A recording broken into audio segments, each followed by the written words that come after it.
19वीं शताब्दी के द्वितीय अर्ध में मानव विज्ञान विषय के अंतर्गत उद्विकासवाद संप्रदाय की स्थापना की गई थी। यह वही समय था जब विश्व में चार्ल्स डार्विन द्वारा प्रतिपादित जैविक उद्विकासवाद सिद्धांत अपना विशेष स्थान बनाने में सफलता प्राप्त किया था।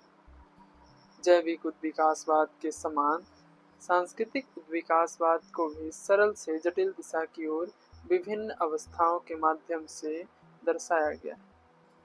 अब यहाँ प्रश्न यह उठता है कि क्या सांस्कृतिक उद्विकासवाद जैविक उद्विकासवाद से प्रभावित था या यह अपना स्वतंत्र अस्तित्व बनाए हुए था। इस प्रश्न के उत्तर में मानवशास्त्रीय विद्वानों के बीच मतभेद व्याप्त है। एक समूह के विद्वानों का मानना है कि सांस्कृतिक उद्विकासवाद सिद्धांत चार्ल्स डार्विन के जैविक उद्विकासवाद सिद्धांत से प्रभावित था। चार्ल्स डार्विन द्वारा जैविक उद्विकासवाद सिद्धांत का प्रतिपादन अपनी पुस्तक ओरिजिन ऑफ स्पीसीज 1859 में किया गया था। अधिकांश मानवशास्त्रियों द्वारा अपने अपने उद्विकासवाद सिद्धांत का प्रकाशन 1862 से 1881 के बीच किए गए थे। अतः सांस्कृतिक उद्विकासवाद के ऊपर जैविक उद्विकासवाद का प्रभाव पड़ा होगा। दूसरे समूह के विद्वानों का मानना था कि अमेरिकी उद्विकासवादी मानवशास्त्री एल.एच. मॉर्गन द्वारा सांस्कृतिक उद्विकास को प्रस्तुत करने वाली अपनी पुस्तक लीग ऑफ इरानविस का प्रकाशन 1851 में किया गया था। इस पुस्तक में मॉर्गन ने दर्शाया था कि वर्गात्मक नातेदारी शब्दावली का विकास सबसे आरंभ में हुआ था। वर्गात्मक पत्ती में कई नातेदारों को एक ही नाम से पुकारा जाता है। वर्णात्मक पत्ती का विकास बाद में हुआ था।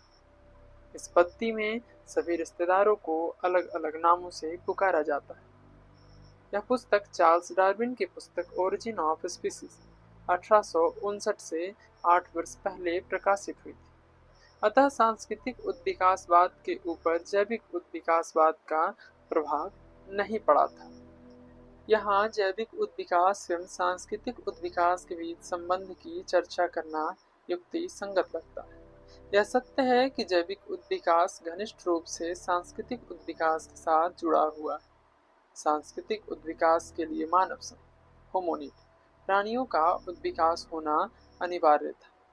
गैर मानव सम प्राणियों में संस्कृति का उद्विकास नहीं हो पाया था। मानव सम प्राणी ऑस्ट्रेलियोपिथेसिनी परिवार के होमो हैबिलिस द्वारा सर्वप्रथम पाषाण अस्त्रों का निर्माण करके सांस्कृतिक उद्विकास की दिशा में पहला कदम रखा गया था। उसके पश्चात निएंडरथल मानव, क्रो मैग्नन मानव, ग्रीमाल्डी मानव एवं चार्ल्सिलेड मानव द्वारा सांस्कृतिक उद्विकास को और गति प्रदान की गई। वास्तविक होमो सैपियंस के वंशजों द्वारा मध्य पाषाण कालीन, नवपाषाण कालीन, ताम्रपाषाण कालीन, कांस्यकालीन तथा लौहकालीन संस्कृतियों का विकास किया गया। इस अर्थ में सांस्कृतिक उद्विकास को जैविक उद्विकास का विस्तार माना जा सकता है, लेकिन सांस्कृतिक उद्विकास को सामाजिक विरासत माना जाता है, जैविक विरासत नहीं। हालांकि हमारे अनेक व्यवहार को जिन नियंत्रित करता है। रिश्तेदारों के पक्ष में हमारा व्यवहार गैर रिश्तेदारों की तुलना में धनात्मक होता है। सांस्कृतिक उद्विकासवादियों द्वारा प्रागैतिहास, पुरातत्व शास्त्र एवं सार्वभौमिक इतिहास पर ध्यान केंद्रित किया गया था। उनके द्वारा प्राकृतिक वर्ण सिद्धांत को व्याख्यात्मक अस्त्र नहीं बनाया गया था। अतः सांस्कृतिक उद्विकासवादियों को सामाजिक डार्विनवादी या सांस्कृतिक डार्विनवादी कहना उचित नहीं है। सांस्कृतिक उद्विकास जैविक उद्विकास का विस्तार केवल कालक्रम के अर्थ में है। दोनों के स्वभाव में गहरा अंतर है। जैविक उद्विकास में सभी जैविक स्वरूप आनुवांशिक रूप से संबंधित हैं। उनका स्वभाव अभिसारी, कन्वर्जेंट या अपसारी, डाइवर्जेंट होता है। तैरना, उड़ना, चलना इत्यादि वर्ग होते हैं। आनुवांशिक रूप से उन्हें अभिसारी उद्विकास का उदाहरण मान लिया जाता है, लेकिन वे सत्य समानांतर नहीं होते हैं। सांस्कृतिक उद्विकास में सत्य समानांतरों पर ध्यान दिया जाता है तथा विभिन्नताओं को गौण माना जाता है। जैविक उद्विकास प्रसार की अवधारणा को अस्वीकार करता है। सांस्कृतिक उद्विकास प्रसार से प्रभावित होता है। सांस्कृतिक उद्विकास की प्रक्रिया संचय एडिटिव होती है, जबकि जैविक उद्विकास की प्रक्रिया स्थानांतरण सब्स्टिट्यूटिव होती है।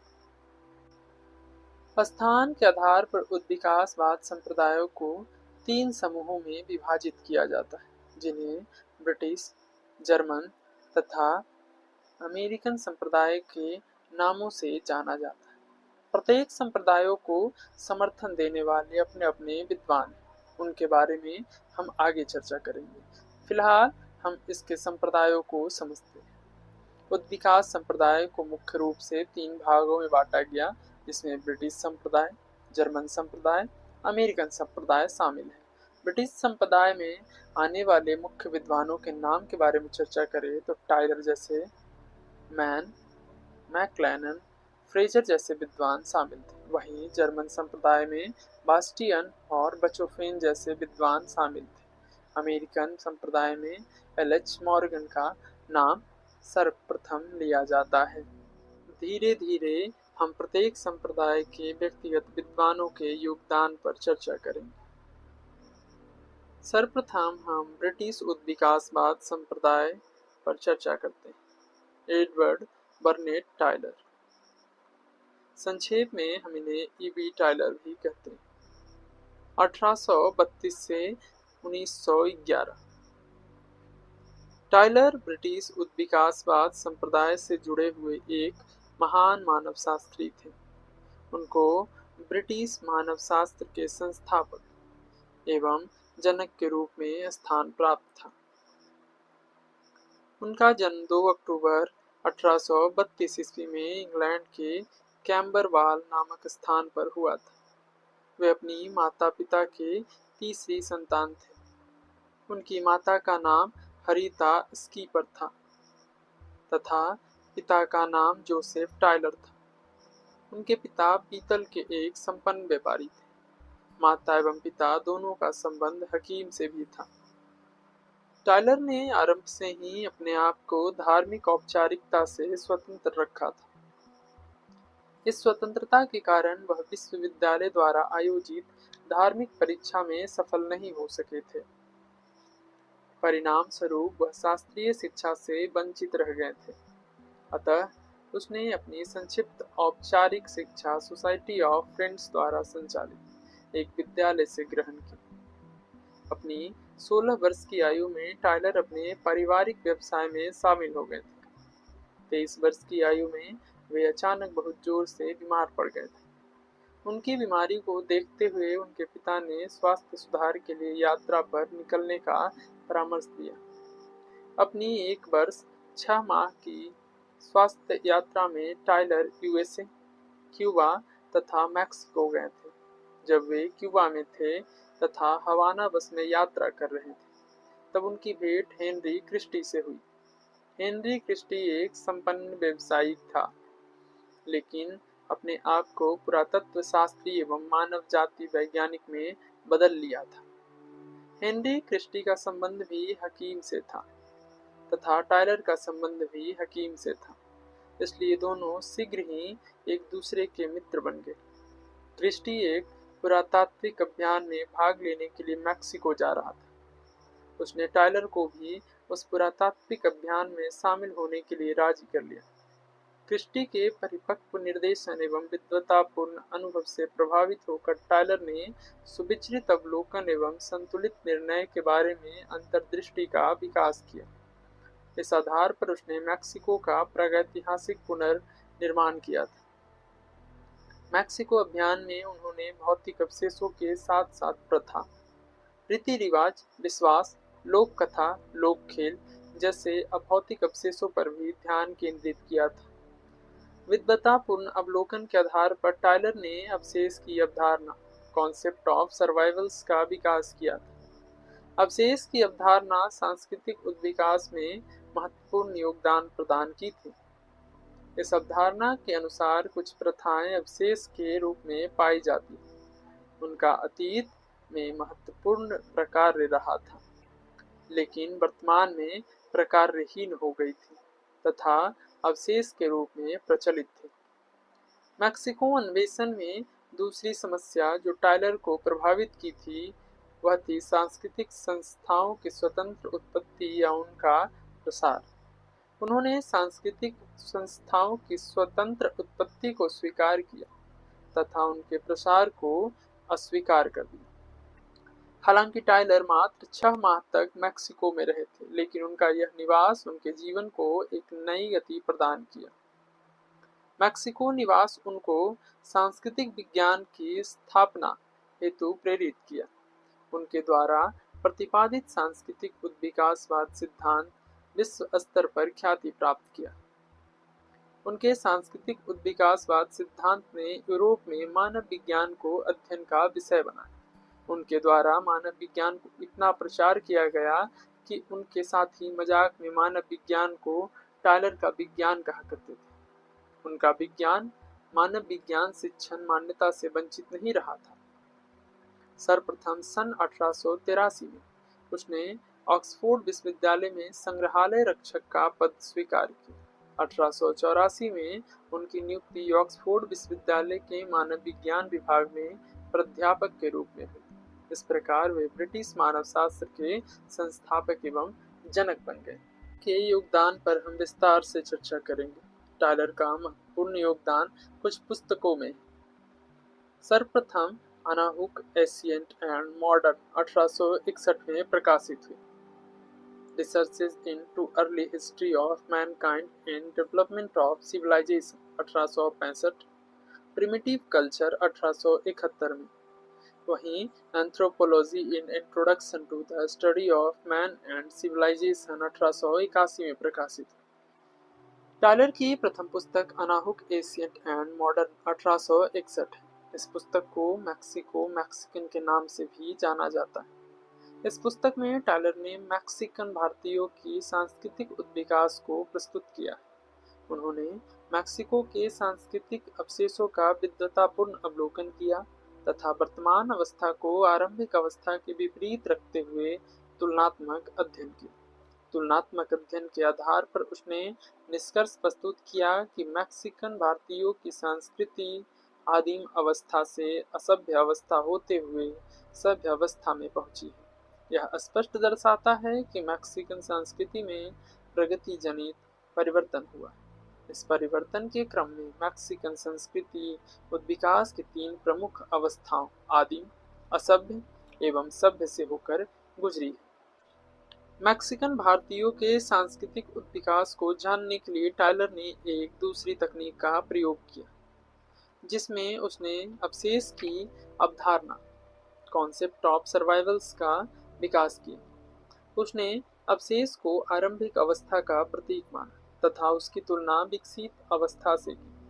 उनके अनुसार अवशेष वे सारी प्रक्रिया, प्रथा, रीति रिवाज, कानून, खेल तथा विचार है जो आदत के वशीभूत होकर प्रचलित है। अतीत में उनका महत्वपूर्ण प्रकार रहा होगा, लेकिन अब वे प्रकारहीन हो गए। उदाहरण के लिए छींकने पर लोग शतम जीवा या दीर्घायु हो स्वतः बोल देते। इसके साथ यह विश्वास प्रचलित था कि छींकने पर प्राण बाहर निकल जाता और मृत्यु हो जाती। टायलर ने मैक्सिकन भारतीयों के बीच सहकष्टी कोविड प्रथा का प्रचलन पाया।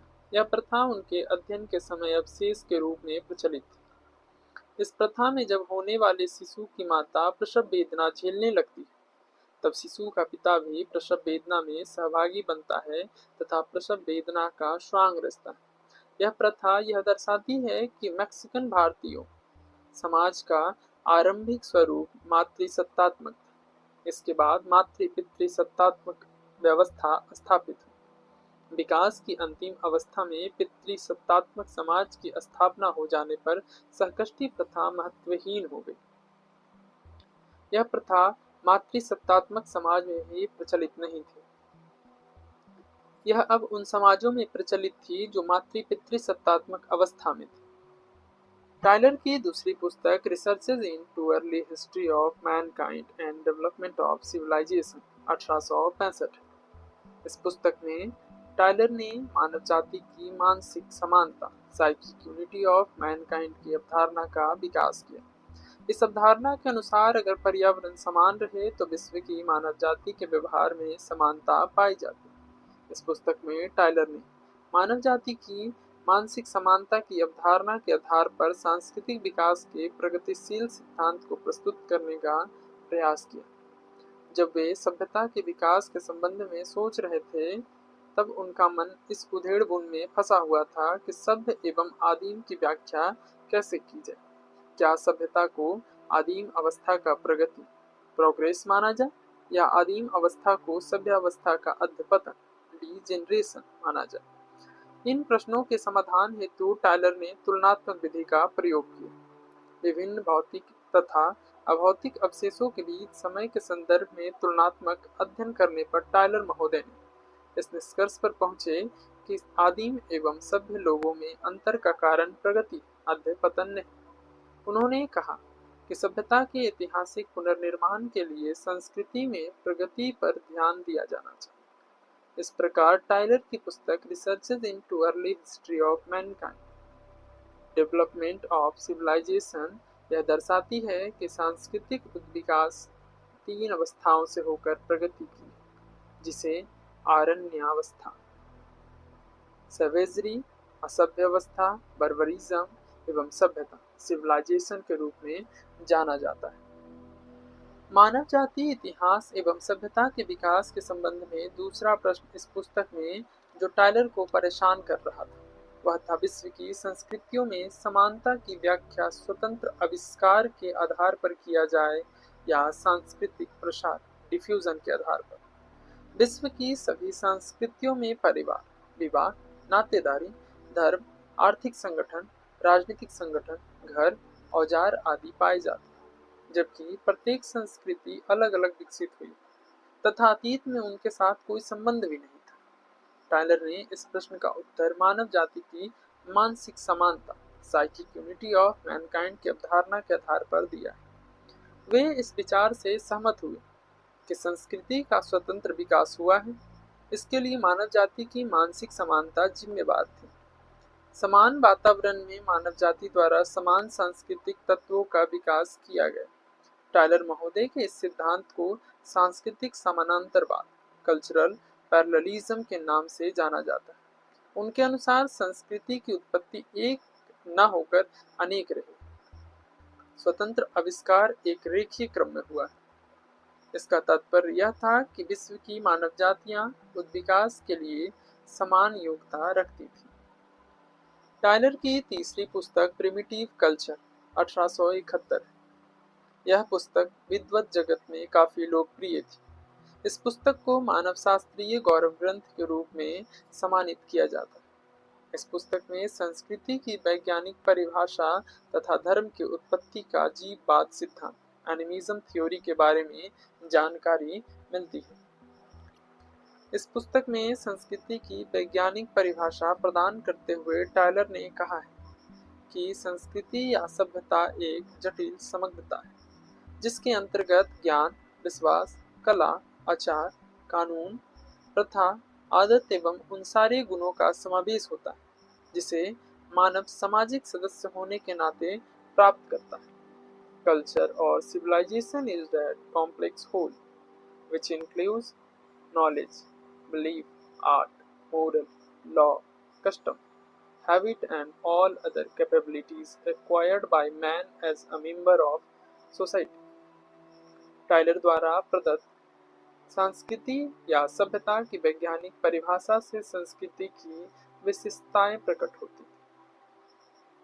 संस्कृति एक जटिल समग्रता है। संस्कृति सामाजिक विरासत, संस्कृति सीखी या ग्रहण की जाती, संस्कृति मानव निर्मित होती है।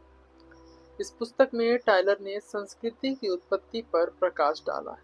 टाइलर ने संस्कृति के उद्विकासीय पुनर्निर्माण हेतु तुलनात्मक विधि एवं अवशेष विधि का सहारा लिया था। प्रथम विधि में उसने पुरातत्व वैज्ञानिकों एवं भूगर्भ वैज्ञानिकों द्वारा अन्वेषित भौतिक अवशेषों को कालक्रमिक ढंग से रखा तथा तुलनात्मक अध्ययन किया। तुलनात्मक अध्ययन के आधार पर वह इस निष्कर्ष पर पहुंची कि भौतिक संस्कृति या उद्विकास तीन प्रमुख अवस्थाओं से हुआ है। जिसे पाषाण युग, कांस्य युग एवं लौह युग के नाम से जाना जाता है। अवशेष सिद्धांत का तुलनात्मक मानव जाति वैज्ञानिक अध्ययन में महत्वपूर्ण योगदान रहा है। इसलिए टायलर को तुलनात्मक मानव जाति विज्ञान का संस्थापक माना जाता है। अवशेषों के अध्ययन के आधार पर टायलर ने यह निष्कर्ष निकाला कि आदिम सेविज सांस्कृतिक उद्विकास की आरंभिक अवस्था दर्शाते हैं। सभ्य लोग सिविलाइज्ड सांस्कृतिक उद्विकास की अंतिम अवस्था दर्शाते हैं। आदिम एवं सभ्य अवस्था के बीच सांस्कृतिक उद्विकास की एक और अवस्था थी, जिसे बर्बरावस्था या असभ्यावस्था बर्बरिज्म के नाम से जाना जाता है। इस प्रकार टायलर के अनुसार सांस्कृतिक उद्विकास के 3 कालक्रमिक स्तर अरण्यावस्था, असभ्यावस्था तथा सभ्यावस्था है। टायलर द्वारा विवाह, निवास स्थान, समाज, संपत्ति, उत्तराधिकार, वंश एवं धर्म जैसी सांस्कृतिक संस्थाओं के उद्विकास को प्रकाश में लाया गया। उनके अनुसार विवाह नामक संस्था उद्विकास की 5 अवस्थाओं से होकर गुजरी। उदाहरण के लिए यौनाचार या कामाचार, प्रोमिस्क्यूटी, समूह विवाह, ग्रुप मैरिज, बहुपति विवाह, पॉलीएंड्री, बहुपत्नी विवाह, पॉलीगेनी तथा एक पत्नी पति विवाह, मोनोगैमी। निवास स्थान 3 प्रमुख उद्विकासीय अवस्थाओं से गुजरा है, जिसे मातृस्थानीय, मैट्रीलोकल, मातृपितृस्थानीय, मैट्रीपैट्रीलोकल तथा पितृस्थानीय, पैट्रीलोकल नाम से जाना जाता है। वंश समूह उद्विकास की 3 प्रमुख अवस्थाओं से होकर गुजरा है, जिसे मातृवंश समूह, मैट्रीलिनेज, मातृपितृवंश समूह, मैट्रीपैट्रीलिनेज एवं पितृवंश, पैट्रीलिनेज कहा जाता है। समाज उद्विकास की 3 प्रमुख अवस्थाओं से होकर गुजरा है, जिसे मातृसत्तात्मक, मैट्रियार्कल, मातृपितृसत्तात्मक, मैट्रीपैट्रियार्कल तथा पितृसत्तात्मक, पैट्रियार्कल कहा जाता है। संपत्ति उत्तराधिकार भी 3 उद्विकासीय अवस्थाओं से होकर गुजरा है, जिसे मातृपक्षीय उत्तराधिकार, मैट्रिलिनियल इनहेरिटेंस, मातृपितृ पक्षीय उत्तराधिकार, मैट्रीपैट्रीलिनियल इनहेरिटेंस तथा पितृपक्षीय उत्तराधिकार, पैट्रीलिनियल इनहेरिटेंस। संपत्ति उद्विकास की 3 प्रमुख अवस्थाओं से होकर गुजरी, जिसे आदिम सभ्यवाद, प्रिमिटिव कम्युनिज्म, समूह संपत्ति, ग्रुप प्रॉपर्टी तथा व्यक्तिगत संपत्ति, इंडिविजुअल प्रॉपर्टी के नाम से जाना जाता है। हालांकि टायलर द्वारा विभिन्न सांस्कृतिक संस्थाओं का उद्विकासीय तस्वीर प्रस्तुत किया गया था, लेकिन उनके द्वारा प्रतिपादित धर्म की उद्विकासीय अवस्थाओं को विशेष लोकप्रियता हासिल हुई थी। टायलर ने धर्म के उद्विकास को 3 प्रमुख अवस्थाओं के माध्यम से प्रस्तुत किया, जिसे जीववाद, एनिमिज्म, बहुदेववाद, पॉलीथीज्म एवं एकेश्वरवाद, मोनोथीज्म के रूप में जाना जाता है। टायलर ने सर्वप्रथम धर्म को परिभाषित करने का प्रयास किया। उनके अनुसार धर्म को आत्मा या जीव में विश्वास के रूप में परिभाषित किया जा सकता है। उनके अनुसार धर्म सांस्कृतिक सार्वभौम, कल्चरल यूनिवर्सल है, क्योंकि कोई भी ज्ञात संस्कृति इस प्रकार के विश्वास से वंचित नहीं थी। इस प्रकार जीववाद धर्म का आरंभिक स्वरूप था। चूंकि आत्माएं या जीव अनेक थे, इसलिए बहुदेववाद में विश्वास उत्पन्न हुआ। उन विभिन्न आत्माओं की पूजा विभिन्न अवसरों पर की जाती। यह धर्म के उद्विकास की दूसरी अवस्था थी। सभ्यावस्था में प्रवेश करने पर सभी प्रकार की आत्माओं को परमात्मा का अभिन्न अंग माना जाने लगा। इस प्रकार एकेश्वरवाद अस्तित्व में आया। इस प्रकार धर्म को 3 प्रमुख अवस्थाएं, आत्मावाद अर्थात जीववाद, बहुदेववाद एवं एकेश्वरवाद माना गया है। आदिम धर्म की उत्पत्ति को जानने के लिए टायलर द्वारा दंत कथाओं एवं पौराणिक कथाओं का अध्ययन किया गया था। पौराणिक एवं लोक कथाओं के अध्ययन के आधार पर ही उन्होंने धर्म को आत्मा या जीव में विश्वास के रूप में परिभाषित किया था। आदिम लोग जीवात्मा को जीवित या मृत बनते हुए देखा होगा। धीरे धीरे उनको यह विश्वास हुआ होगा कि प्रत्येक शरीर में एक जीव या आत्मा होती है। आत्मा जब तक शरीर में रहती है, शरीर जीवित रहता है, लेकिन आत्मा जो ही शरीर को छोड़ देती है, व्यक्ति का शरीर मृत हो जाता है। इस प्रकार आत्मा की उपस्थिति के कारण ही शरीर जीवित रहता है तथा तरह तरह के कार्य को करता है। टायलर ने आदिम लोगों के इस दर्शन को आदिम दर्शन, सेवेज फिलॉसफी कहा है।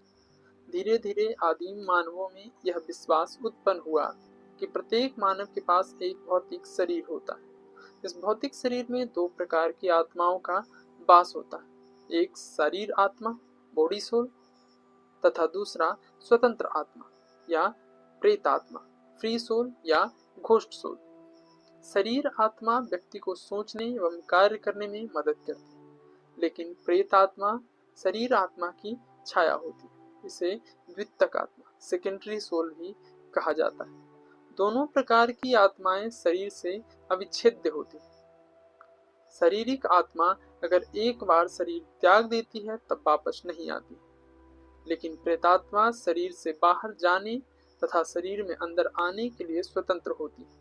इस प्रकार आदिम मानवों में ऐसा विश्वास उत्पन्न हुआ होगा कि आत्मा अमर है, शरीर मर जाता है लेकिन आत्मा नहीं मरती। धीरे धीरे आदिम मानवों के विश्वास में विस्तार हुआ होगा तथा सभी जड़ एवं चेतन अथवा निर्जीव एवं सजीव वस्तुओं में आत्मा की उपस्थिति को स्वीकार करने लगे होंगे। आदिम मानवों के पास स्वप्न में नदी, पहाड़, झरना, पेड़ पौधे, पशु पक्षी, नाव, समुद्र, औजार तथा हथियार आत्मा के रूप में प्रकट होने लगे होंगे तथा समय समय पर उनसे पूजा मांगते होंगे। आदिम लोगों ने स्वतंत्र आत्मा तथा प्रेतात्मा के संबंध में तीन प्रकार के विश्वास जागृत हुए होंगे। प्रेतात्मा पृथ्वी पर भ्रमण करती है, जीवित प्राणियों में अभिरुचि रखती है तथा अपने पूर्व गृह में भी पहुंचती है। प्रेतात्मा का वास स्थान दूसरे मानव, जानवर, पक्षी, पेड़ पौधा, नदी, झरना, तालाब, समुद्र, पहाड़, घर, गुफा, हथियार या अन्य किसी वस्तु में हो सकती है। प्रेतात्मा का दूसरे लोक में विशेष निवास होता है, जैसे मरुस्थल, पहाड़, अधिलोक, स्वर्ग इत्यादि। तीसरे प्रकार के प्रेतात्मा से जुड़े विश्वास को टायलर ने दो प्रकार के सिद्धांतों के आधार पर वर्णन करने का प्रयास किया है। पहला अवस्थिति सिद्धांत, कॉन्टिन्यूएंस थ्योरी, तथा दूसरा प्रतिफल सिद्धांत, रिट्रीब्यूटिव थ्योरी। अवस्थिति सिद्धांत के अनुसार प्रेतात्मा जिस प्रकार का जीवन पृथ्वी लोक में जीता है, उसे उसी प्रकार का जीवन दूसरे लोक में भी जीना पड़ता है। प्रतिफल सिद्धांत के अनुसार दूसरे लोक में प्रेतात्मा को पृथ्वी पर किए गए कर्म के अनुरूप दंड या इनाम का फल भोगना पड़ता है। प्रतिफल सिद्धांत मनुष्य के व्यवहारिक जीवन पर विशेष प्रभाव डालता है। आदिम मानवों का यह विश्वास कि आत्मा पेड़ पौधा, पशु पक्षी, नदी, पहाड़, समुद्र, मरुस्थल इत्यादि में निवास करती है, एक दूसरे प्रकार का उच्च स्तरीय विश्वास प्रकाश में लाया। इस उच्च स्तरीय विश्वास को टायलर ने प्रेत की संज्ञा प्रदान की। प्रेत उत्पत्ति में आत्मा होता है, लेकिन विशेष गुण के कारण उसे परोपकारी या अपकारी आत्मा स्पिरिट की श्रेणी में लाया जा सकता है। इस प्रकार प्रेत शुभ या अशुभ हो सकता है। वह पूर्वज हो सकता है, इसलिए पूर्वज पूजा अस्तित्व में आई। वह राजा, प्रधान या बलशाली व्यक्ति की आत्मा हो सकती है। चूंकि वह शुभ अशुभ फल ला सकता है, अतः उसकी पूजा करने की परंपरा विकसित हुई होगी। आत्मावाद के विकास में एक महत्वपूर्ण अवस्था का तब विकास हुआ जब प्रेतात्मा को अवतार के रूप में माना जाने लगा। इस विश्वास के कारण प्रेतात्मा अधिपत्य स्पिरिट पोसेशन की अवधारणा विकसित हुई। झाड़ फूक द्वारा दुष्ट आत्माओं को डराने, भगाने, फुसलाने, बाहर निकालने जैसे व्यवहार अस्तित्व में आए। प्रेतात्मा अवतार से जुड़ा हुआ दूसरा व्यवहार वस्तु पूजा फिटिज्म है। वस्तु पूजा भौतिक वस्तुओं में अवतरित आत्माओं के लिए आरंभ हुई। सजीव एवं निर्जीव वस्तु पूजा का मिश्रित रूप मूर्ति पूजा है। टायलर के अनुसार मूर्ति पूजा आत्मा एवं प्रेतात्मा को एक साथ मूर्ति में अवतरित मानती है। यह ठीक उसी प्रकार है जिस प्रकार आत्मा और प्रेतात्मा मानव शरीर में अवतरित होती है। जब मानव व्यवहार एवं प्राकृतिक व्यवहार में समानता पाया, तब उनमें विश्वास हुआ कि प्रकृति प्रदत्त सभी वस्तुओं में आत्मा का वास होता है। इस प्रकार आत्मावाद सिद्धांत मानव जीवन दर्शन के रूप में अस्तित्व में आया, लेकिन धीरे धीरे सभी प्राकृतिक वस्तुओं का व्यापक दर्शन बन गया।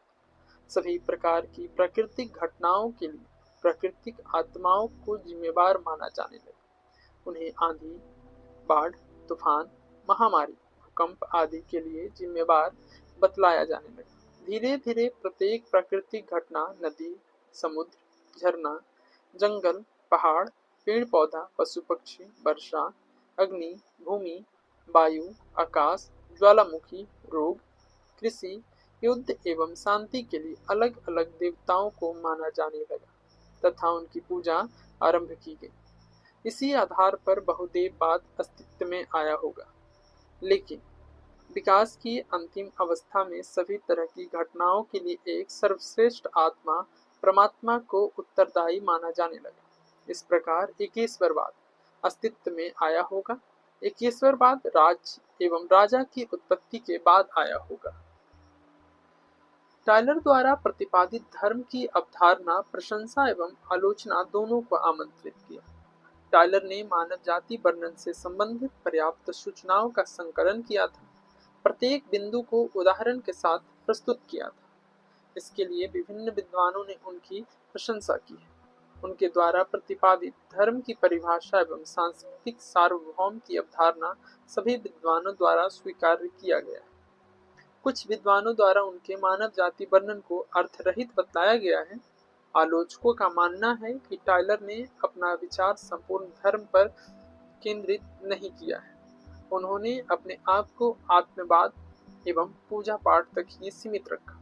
आलोचकों के अनुसार धर्म मानव घटनाओं एवं जुड़े हुए अनुभवों से समझने का एक प्रयास है। क्या आदिम लोग संसार का तार्किक विश्लेषण उसी ढंग से करते हैं जिस प्रकार एक पश्चिमी वैज्ञानिक? यह सत्य है कि टायलर ने अपने तर्क के आधार पर परधर्म की उत्पत्ति एवं उद्विकास को प्रस्तुत किया है, लेकिन धर्म के सामाजिक चरित्र का वर्णन नहीं हो पाया है।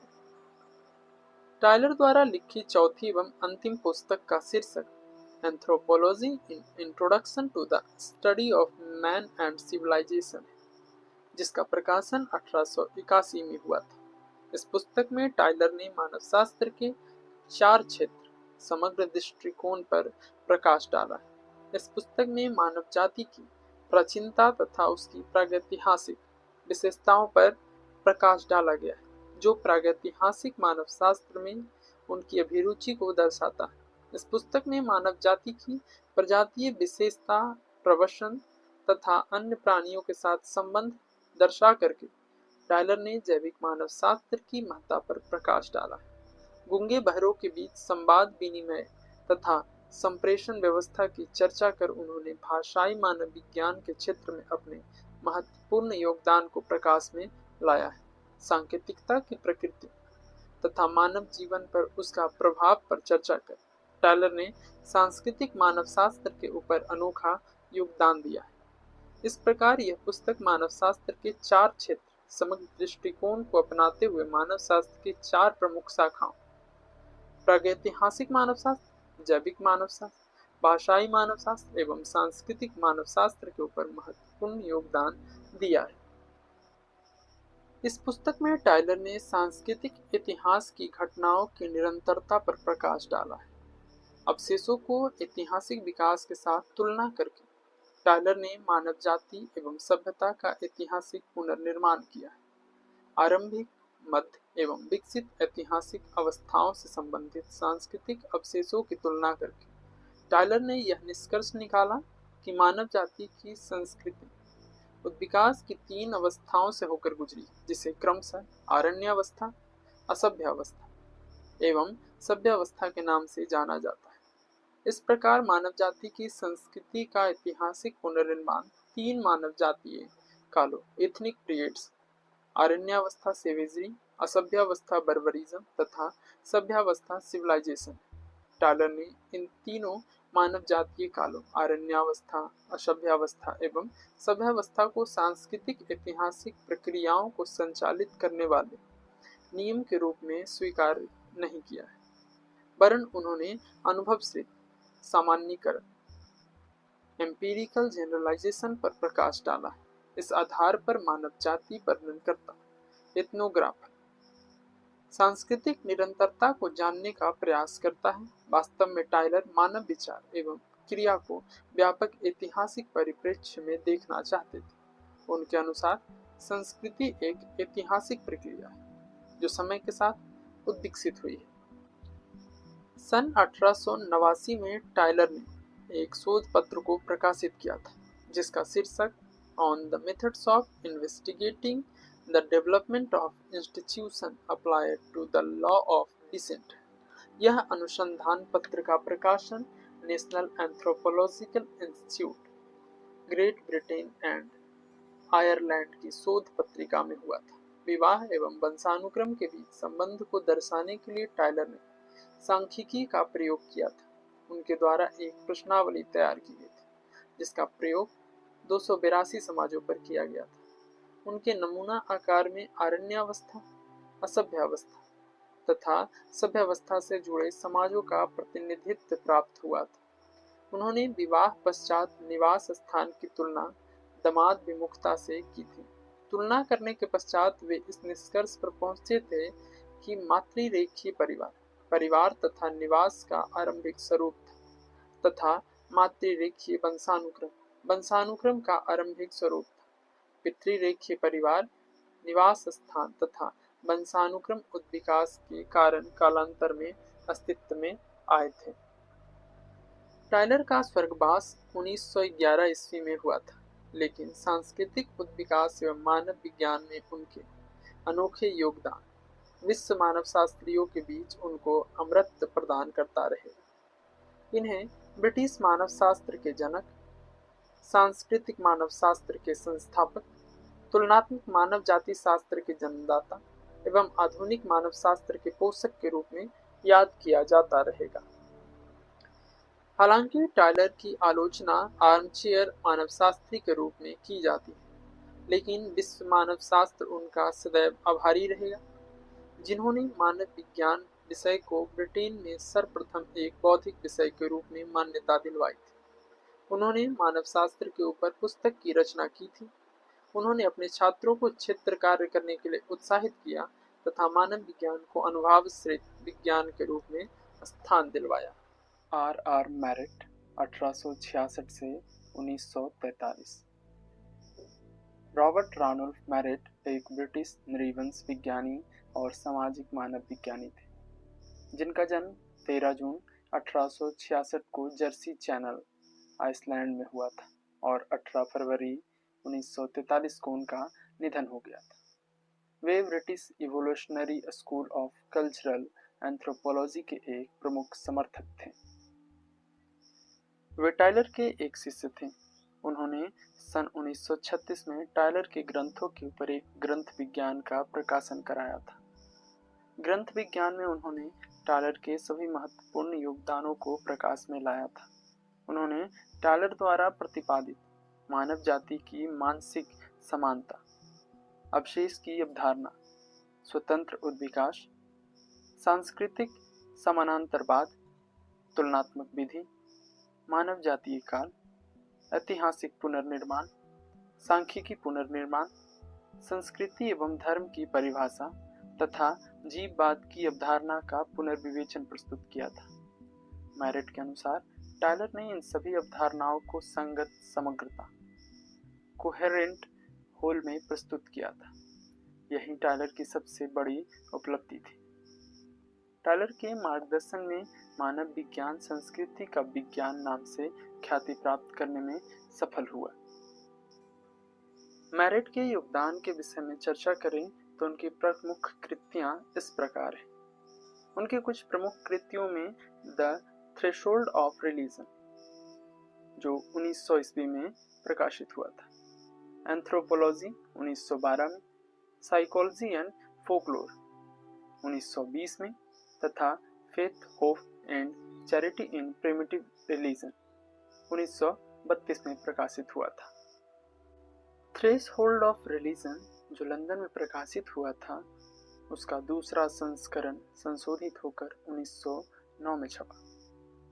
इस पुस्तक में मैरेट ने अपने गुरु टायलर द्वारा प्रतिपादित जीववाद एनिमिज्म की अवधारणा को प्राणवाद एनिमेटिज्म से परिवर्तित किया था। उनका मानना था कि आदिम मानव की नियति प्राकृतिक घटनाओं से निर्देशित एवं नियंत्रित हुआ करती थी, अतः आदिम धर्म की व्याख्या प्राणवाद के आधार पर की जानी चाहिए।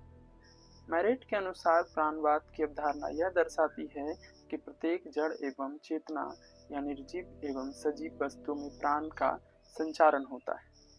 दूसरे शब्दों में कहा जा सकता है कि निर्जीव एवं सजीव दोनों प्रकार की वस्तुओं में प्राण होता है, जैसे पशु पक्षी, पेड़ पौधा, नदी पहाड़, झरना, घर उपकरण तथा अन्य टेक्नोलॉजी। प्राण संचरण के कारण कलम लिखता है, घर सुरक्षा देता है, तलवार शत्रु को हराता है, बंदूक दुश्मन को मार गिराता है, पेड़ पौधों में फल फूल लगते हैं, कुर्सी पर बैठने से आराम लगता है, बादल जल बरसाता है, अग्नि जलाती है, वायु बहा देती है, जल सींचता है, वायुयान उड़ता है, रेल दौड़ती है तथा बस चलती है।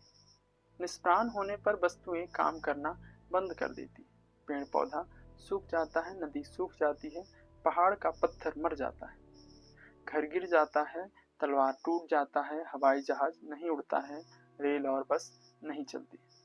इस प्रकार सभी वस्तुओं में प्राण का संचार होता है तथा प्राण निकल जाने पर वस्तुएं कार्य करना बंद कर देती है। इस प्रकार प्राण एक प्रकार की शक्ति होती है जो शारीरिक शक्ति से भिन्न होता है। यह शक्ति भले एवं बुरे दोनों प्रकार के कार्यों का निष्पादन करती है। प्राण एक प्रकार की अवैयक्तिक शक्ति को कहा जा सकता है। मलेशियन समाज में इस प्राण को माना कहा जाता है। झारखंड की हो जनजाति इसको बोंगा कहते हैं। धार्मिक नृविज्ञान पर ध्यान केंद्रित करें तो मैरेट ने मुख्य रूप से धर्म के नृविज्ञान पर ध्यान केंद्रित किया, विशेष रूप से धर्मों की विकासवादी उत्पत्ति का अध्ययन किया। पूर्व एनिमिज्म की बात करें तो प्री एनिमिज्म की अवधारणा एडवर्ड बर्नेट टायलर के एनिमिज्म जीववाद के सिद्धांत के आलोचक थे, जो मानते थे कि आदिम धर्मों की उत्पत्ति आत्माओं में विश्वास से हुई है। मैरेट ने पूर्व एनिमिज्म या एनिमिटिज्म की अवधारणा पेश की, जिससे उन्होंने तर्क दिया। आदिम लोगों में धार्मिक भावनाएं माना जैसी एक अवैयक्तिक रहस्यमय शक्ति या विस्मय की भावना पर आधारित थी, इससे पहले कि वे व्यक्तिगत आत्माओं में विश्वास विकसित करें। उनके लिए विस्मय शब्द मौलिक धार्मिक भावनाओं को सबसे सटीक रूप से व्यक्त करता है। भावनात्मक और वैज्ञानिक पहलू के बारे में चर्चा करें तो मैरेट ने आदिम धर्मों के अध्ययन में बौद्धिक पहलुओं के बजाय भावनात्मक और मनोवैज्ञानिक घटनाओं पर अधिक जोर दिया। उन्होंने तर्क दिया कि आदिम लोगों का धार्मिक अनुभव मुख्य रूप से भय, विस्मय और रहस्य की भावना से प्रेरित था। उनके विकासवादी दृष्टिकोण पर चर्चा करें तो टायलर की तरह मैरेट ने भी सांस्कृतिक विकास के चरणों में विश्वास किया, जिसमें आधुनिक आदिम समाज संस्कृति के विकास के चरणों के लिए प्रमाण प्रदान करते हैं। ऑक्सफोर्ड विश्वविद्यालय में योगदान के विषय पर चर्चा करें तो उन्होंने ऑक्सफोर्ड विश्वविद्यालय में सामाजिक नृविज्ञान में महत्वपूर्ण योगदान दिया। वे 1910 से 1936 तक ऑक्सफोर्ड में सामाजिक नृविज्ञान के रीडर थे और उन्होंने कई उल्लेखनीय मानव विज्ञानी को प्रशिक्षित किया। वे ऑक्सफोर्ड यूनिवर्सिटी एंथ्रोपोलॉजिकल सोसाइटी के सह संस्थापक भी थे।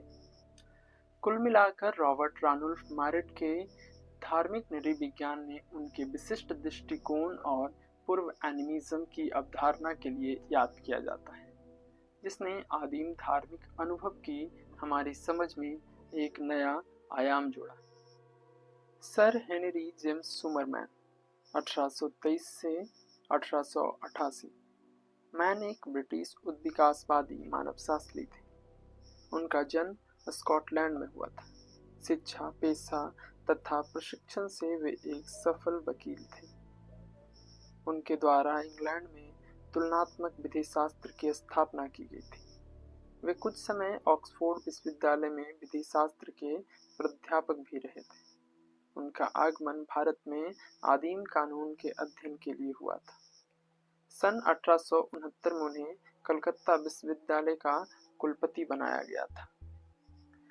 सर हेनरी जेम्स सुमरमैन की प्रमुख योगदान पर चर्चा करें तो कुछ इस प्रकार है। एशियंट लॉ 1861 में प्रकाशित हुआ। Early law and custom 1863। Village communities in east and west 1871। Early history of institution 1875। Popular government 1890। सांस्कृतिक उद्विकास में मैन का प्रमुख योगदान परिवार का उद्विकास है। उनके अनुसार परिवार का आरंभिक स्वरूप पितृस्थानीय, पितृपक्षीय एवं पितृवंशीय था। उनका यह विचार उनके समकालीन ब्रिटिश उद्विकासवादियों से विपरीत था। उनके समकालीन उद्विकासवादियों के अनुसार परिवार का आरंभिक स्वरूप मातृस्थानीय, मातृपक्षीय एवं मातृवंशीय था। अपनी पुस्तक एशियंट लॉ में मैन ने स्पष्ट किया है कि उनकी अभिरुचि कानून से जुड़े प्रारंभिक विचारों में थी। वे प्राचीन कानून एवं आधुनिक कानून के विचारों में संबंध दर्शाना चाह रहे थे। इस संबंध में उनके सामने सबसे बड़ी समस्या यह थी कि लेखन परंपरा के पहले कानून का स्वरूप क्या था तथा उसका निर्धारण कैसे किया जा सकता था।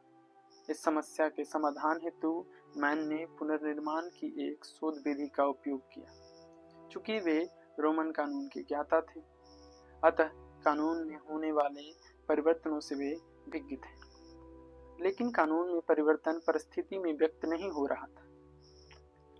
कानून का आरंभिक स्वरूप वैधिक कल्पना, लीगल फिक्शन अस्तित्व में बनाए हुए था।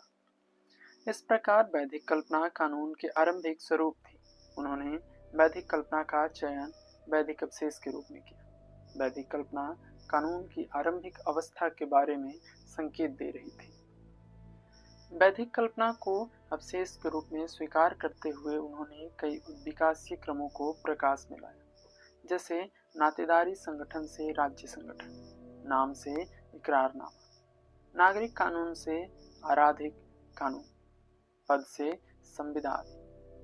इन सबों में नातेदारी संगठन से राज्य संगठन का उद्विकास मानव विज्ञान के लिए महत्वपूर्ण योगदान है। मैन ने रोमन कानून में एक वैधिक कल्पना पैट्रिया पोटेस्टास के रूप में पाया। इसका अर्थ होता है कि पिता के पास असीम शक्ति का होना। वह अपनी असीम शक्ति का प्रयोग अपने नौकर, पत्नी तथा बच्चों के ऊपर कर सकता था। जिस समय मैन अध्ययन कर रहे थे उस समय पिता के पास ऐसी असीम शक्ति नहीं थी, लेकिन यह वैधिक कल्पना के रूप में प्रचलित थी। इसका अतीत में महत्वपूर्ण प्रकार्य रहा होगा। इसी वैधिक अवशेष को आधार मानकर मैन ने अपना विचार व्यक्त किया कि परिवार का आरंभिक स्वरूप पितृपक्षीय, पितृवंशीय या पितृस्थानीय था। पितृपक्षीय या पितृस्थानीय होने का यह अनुमान लगाया गया था। मातृपक्षीय या मातृवंशीय एवं मातृस्थानीय परिवार का विकास बाद में हुआ होगा। उन आरंभिक दिनों में यथार्थ सरकार एवं विधान का अभाव था, इसलिए पितृसत्तात्मक परिवार राजनीतिक संगठन का आधार भी था। जब आदिम परिवार एक आम भूमि पर इकट्ठे होने लगे तब धीरे धीरे राज्य संगठन की आवश्यकता महसूस हुई और इस प्रकार नातेदारी संगठन से ही राज्य संगठन का विकास हुआ होगा। मैन की सबसे बड़ी उपलब्धि यह है कि उन्होंने नातेदारी को सामाजिक संगठन का मूलभूत सिद्धांत माना था। उनके अनुसार परिवार मानव का प्रारंभिक समूह रहा है। रोमन वैदिक कल्पना के अनुसार परिवार का प्रधान पिता था। उसे अपने नौकर, बच्चों तथा पत्नी पर पूर्ण अधिकार था। कई परिवार एकत्रित होकर प्रादेशिक संगठन बनाए। विभिन्न प्रदेशों के लोग अपना स्वशासन त्याग कर एक राष्ट्र का निर्माण किए। इस प्रकार प्राचीन समाज की इकाई परिवार थी, जबकि आधुनिक समाज की इकाई समाज पर आश्रित नहीं रहा। मैन के अनुसार प्रगतिशील समाज व्यक्तिगत दायित्व के कारण समाज पर आश्रित नहीं रहा है। परिवार संगठित समाज निश्चित पद समाज होता है, जबकि व्यक्ति संगठित समाज स्वतंत्र संविदा समाज होता है। परिवार संगठित समाज में आम संपत्ति पाई जाती है, जबकि व्यक्ति संगठित समाज में व्यक्तिगत ख्याति पाई जाती है। कानून की आदिम अवस्था में क्षतिपूर्ति परिवारों की सहमति से की जाती है। इस प्रकार नागरिक एवं आपराधिक कानून मिले हुए थे। बाद में कुछ क्षतिपूर्ति कुछ व्यक्तियों से ही संबंधित माना जाने लगा, जबकि कुछ क्षतिपूर्ति संपूर्ण समाज के प्रति अपराध माना जाता था।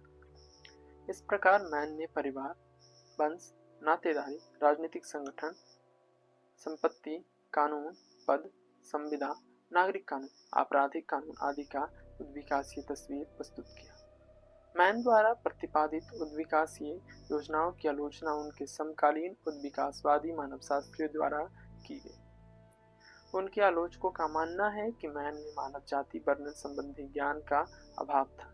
यह भी सत्य है कि उन्होंने भारत तथा इंग्लैंड के कुछ समाजों का अध्ययन किया था तथा उसी आधार पर विश्व की कुछ संस्थाओं का उद्विकासीय तस्वीर प्रस्तुत कर दिए थे। अतः उनकी उद्विकासीय योजना सर्वत्र मान्य नहीं हो सकती है। जॉन फर्गुसन मैक्लेनन 1827 से 1881। मैक्लेनन एक ब्रिटिश उद्विकासवादी मानवशास्त्री थे। उनका जन्म स्कॉटलैंड में हुआ था। वे शिक्षा, प्रशिक्षण तथा पेशा से एक सफल वकील थे। उनकी मुख्य अभिरुचि विवाह के उद्विकास में थी। जॉन फर्गुसन मैक्लेनन के महत्वपूर्ण योगदानों में चर्चा करें तो उनके दो कृतियां मशहूर हैं। 1865 में प्रकाशित primitive marriage, an inquiry into origin of form of capture in marriage ceremony. 1876 में प्रकाशित स्टडी इन एशियंट हिस्ट्री। जहां तक सांस्कृतिक उद्विकास का सवाल है, उनकी प्रथम पुस्तक का स्थान अत्यधिक महत्वपूर्ण है।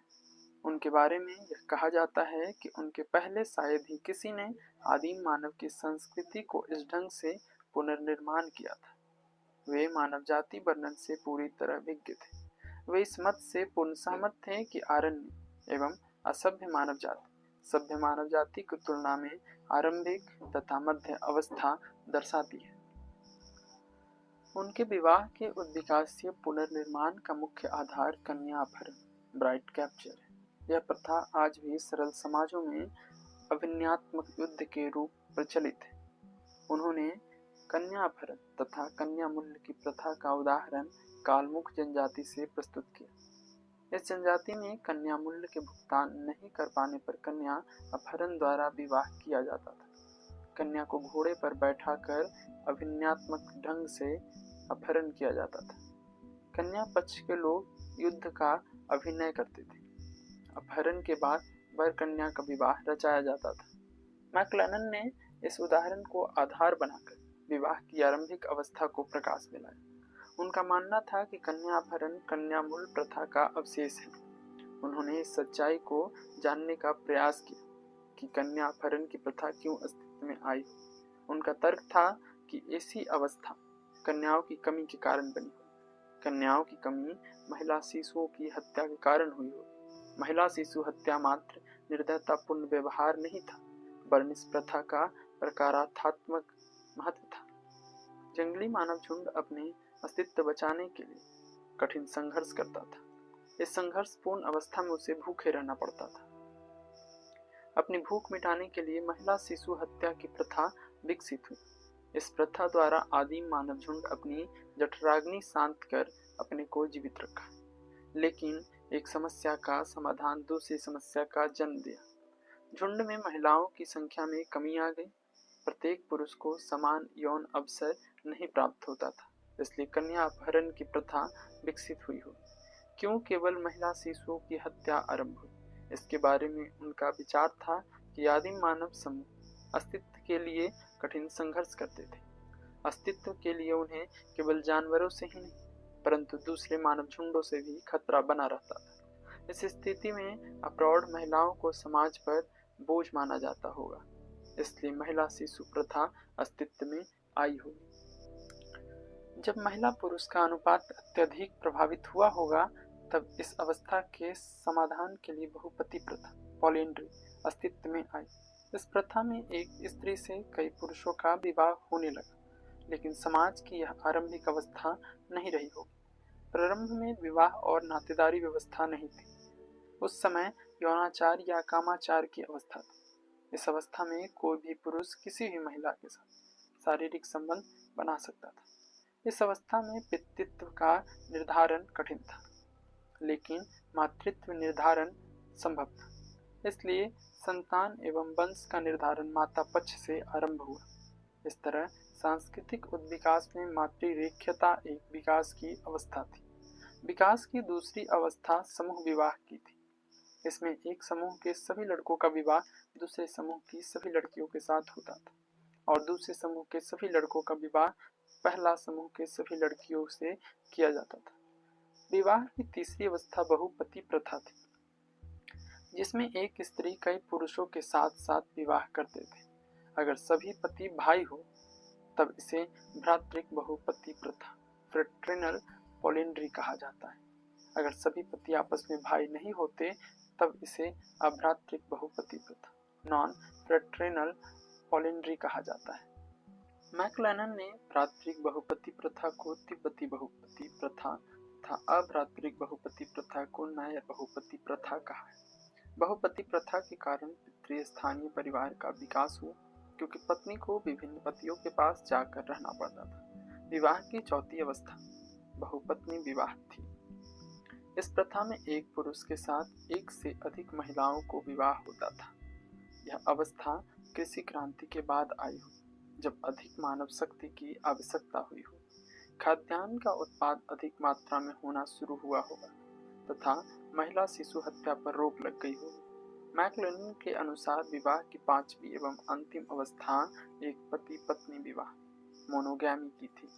जब मानव सभ्य अवस्था में प्रवेश किया तब इस प्रकार के विवाह का जन्म दिया। यह विवाह का सबसे उद्विकसित स्वरूप है। इस प्रकार मैक्लेनन के अनुसार विवाह नामक सांस्कृतिक संस्था 5 अवस्थाओं से होकर गुजरी है, जिसे कामाचार की अवस्था, समूह विवाह, बहुपति प्रथा, बहुपत्नी प्रथा तथा एक पति पत्नी प्रथा के नाम से जाना जाता है।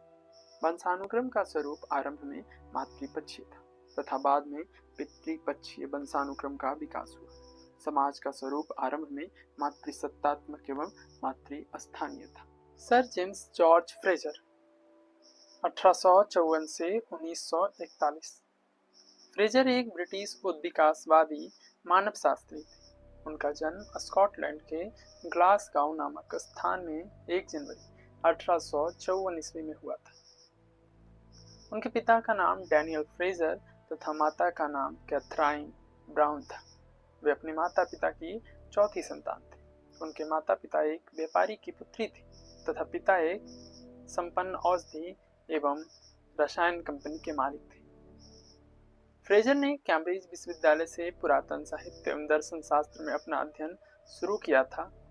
दर्शन शास्त्री जेम्स वाट से भी वे काफी प्रभावित थे।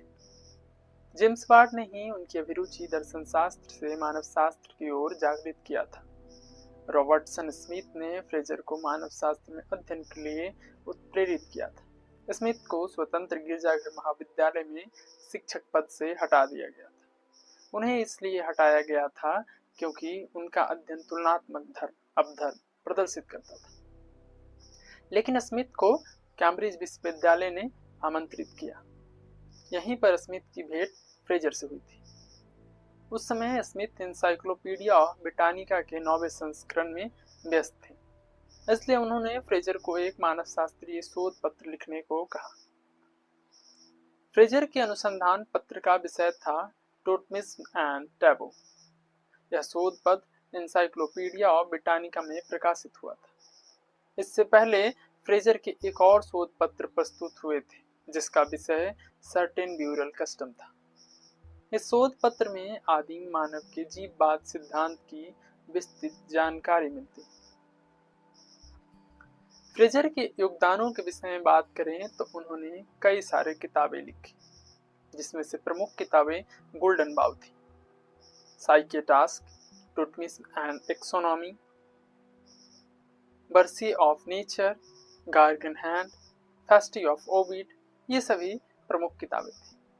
गोल्डन बाउ इसमें सबसे अधिक चर्चित था। गोल्डन बाउ के कई संस्करण आए जो 12 भागों में प्रकाशित हुए, जो 1911 से 1915 के बीच में। शुरुआत में गोल्डन बाउ 1890 में लिखा गया था। फ्रेजर एक ऐसे विद्वान थे जिन्होंने अपना अधिकांश समय पुस्तकालय में अध्ययन तथा लेखन कार्य करते हुए व्यतीत किया था।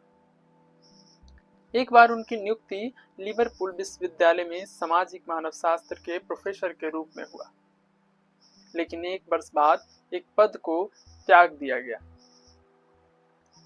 उनकी विद्वता के अनुकूल पद एवं प्रतिष्ठा प्राप्त करने के उद्देश्य से उन्होंने कई यात्राएं की थी। वे ब्रिटिश अकादमी के आरंभिक सदस्य थे।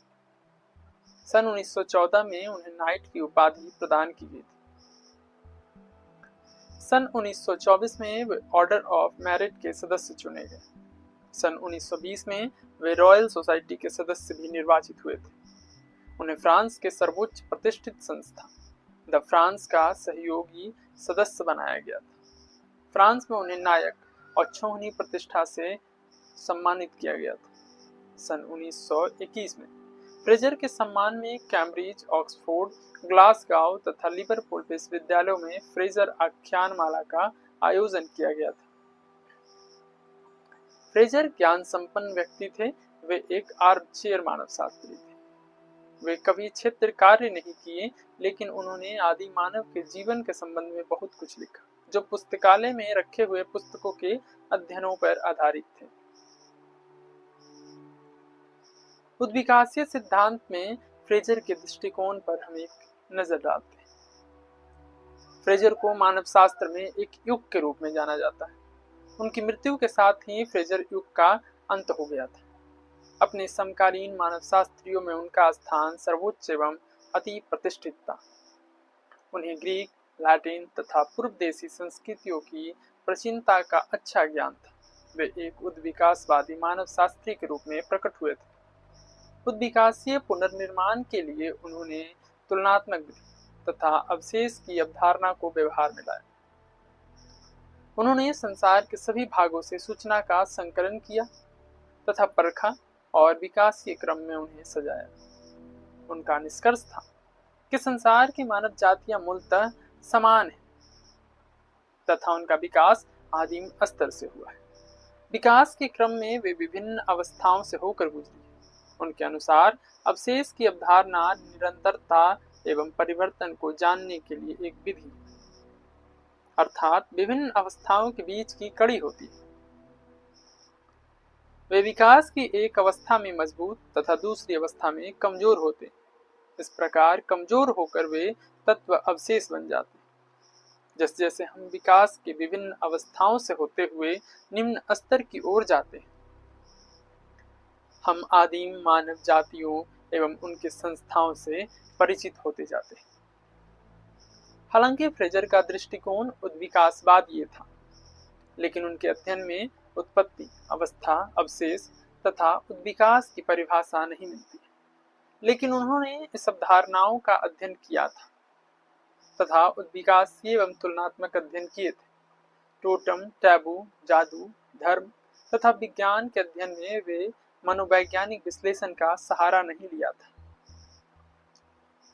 फ्रेजर के पुनर्निर्माण का सबसे प्रिय पक्ष मानव जाति की मानसिक समानता रही है। अपनी पुस्तक गोल्डन बाउ में उन्होंने लिखा है कि मानव जाति विकास की 3 प्रमुख अवस्थाओं से होकर गुजरी, जिसे उन्होंने जादू, धर्म तथा विज्ञान कहा है। गोल्डन बाउ मानवता के लिए एक महाकाव्य है जिसकी उत्पत्ति जादू प्रधान समाज में, लेकिन विकास के क्रम में धर्म प्रधान समाज से होते हुए विज्ञान प्रधान समाज में पहुंचा है। फ्रेजर द्वारा गोल्डन बाउ के वर्णन से यह स्पष्ट होता है कि मानव जाति समाज विकास की 3 अवस्थाओं से होकर गुजरा है। इन तीन अवस्थाओं को जादू, धर्म तथा विज्ञान के नाम से जाना जाता है। फ्रेजर के अनुसार आदिम मानव जाति में विज्ञान के ज्ञान का पूर्णतः अभाव था। वे उस आरंभिक अवस्था में थे जादू से नियंत्रित होते थे। प्राकृतिक घटनाओं के बारे में उनकी धारणा वैज्ञानिक नहीं थी। वे जादू को एक प्रकार की क्रिया मानते थे जिसके द्वारा किसी अलौकिक शक्ति को बस में करके इच्छित कार्य कराया जा सकता है। जादूगर अलौकिक शक्ति को बस करने के लिए वशीकरण मंत्र का प्रयोग करता था। जब वह शक्ति वशीभूत होकर जादूगर उसके कार्य करने को अपने अनुसार करवाता था, तरह तरह का कार्य करने को कहता। आदिम मानव जातियों का जादू दो भ्रांतिपूर्ण सिद्धांतों पर आधारित था, समानता का नियम तथा संपर्कता का नियम। प्रथम नियम के अनुसार समान कार्य से समान परिणाम प्राप्त किया जा सकता है। इस प्रकार के जादू को होम्योस्टैटिक या अनुकरणात्मक इमिटेटिव जादू कहा जाता है। जादूगर को ऐसा विश्वास था कि प्राकृतिक घटनाओं का अनुकरण करके नियंत्रण में रखा जा सकता है। जब वर्षा की आवश्यकता पड़ती थी तब पहाड़ पर चढ़कर पानी गिराया जाता था। दुश्मन को नुकसान के लिए उसकी गुड़िया बनाकर उनके दिमाग एवं छाती में सुई गड़ाया जाता था। जादू के दूसरे नियम के अनुसार जो वस्तु किसी एक व्यक्ति के संपर्क में आ जाती है उस वस्तु का उस व्यक्ति के साथ हमेशा संबंध बना रहता है, चाहे उस वस्तु का त्याग ही क्यों न कर दिया जाए। इस नियम पर आधारित जादू को संपर्कात्मक या संपर्क जादू कहा जाता है। इस प्रकार किसी व्यक्ति के बाल, नाखून, कपड़ा, जूता आदि प्राप्त कर उसे जादुई प्रयोग के अंतर्गत लाया जा सकता है। जादू का प्रचलन मानव समाज में आरंभिक अवस्था में आया होगा। विकास की दूसरी अवस्था में मानव जातीय समाज धर्म में विश्वास की ओर अग्रसर हुई। जब मानव मस्तिष्क प्रगति करने लगा तब पता चला कि प्रकृति के सामने वे पूर्णतः असमर्थ थे तथा उनका जादुई नियम हमेशा सत्य साबित नहीं होता था। प्राकृतिक घटनाओं को कोई व्यक्ति या जादूगर नियंत्रित नहीं कर सकता है। तब उनमें ऐसा विश्वास पैदा हुआ कि अति मानवीय अलौकिक शक्तियां विश्व को नियंत्रित करती हैं। इस प्रकार की आत्मदृष्टि के कारण धर्म की उत्पत्ति हुई। धीरे धीरे धार्मिक विशेषज्ञ, पंडित, पुजारी इत्यादि बन गए। धीरे धीरे वे दैवीय राजा बन गए तथा उनकी स्वर्गवासी आत्मा देवता के रूप में पूजी जाने लगी। वैज्ञानिक अवस्था मानव मस्तिष्क का सर्वोच्च विकास था। फ्रेजर के अनुसार विज्ञान जादू से संबंधित था क्योंकि एक बार फिर मानव अपनी बुद्धि के आधार पर प्रकृति को नियंत्रित करने लगा था। इसलिए फ्रेजर ने जादू को विज्ञान का अवैध वाहन या आभासी विज्ञान कहा है। फ्रेजर ने अपनी पुस्तक टोटमिज्म एंड एक्सोगेमी में टोटेम की उत्पत्ति के लिए आत्मा सिद्धांत का प्रतिपादन किया। उनके विचार के अनुसार टोटेम की उत्पत्ति आत्मा में विश्वास के कारण हुई। आदिम मानवों में ऐसा विश्वास जागृत हुआ कि मरने के बाद आत्मा पेड़ पौधा, पहाड़, नदी, झाड़ी, पशु तथा पक्षी में निवास करते हैं। इसलिए वे सभी प्राकृतिक वस्तुओं को श्रद्धा की दृष्टि से देखने लगे, उन्हें अपने पूर्वज के रूप में मानने लगे। टोटेम को मारना या खाना वर्जित हो गया। ऑस्ट्रेलिया की अरुंटा जनजाति में ऐसा विश्वास था कि टोटेम महिलाओं में संतानोत्पत्ति के लिए उत्तरदायी, अतः टोटेम की उत्पत्ति महिला पक्ष से हुई, पुरुष से नहीं।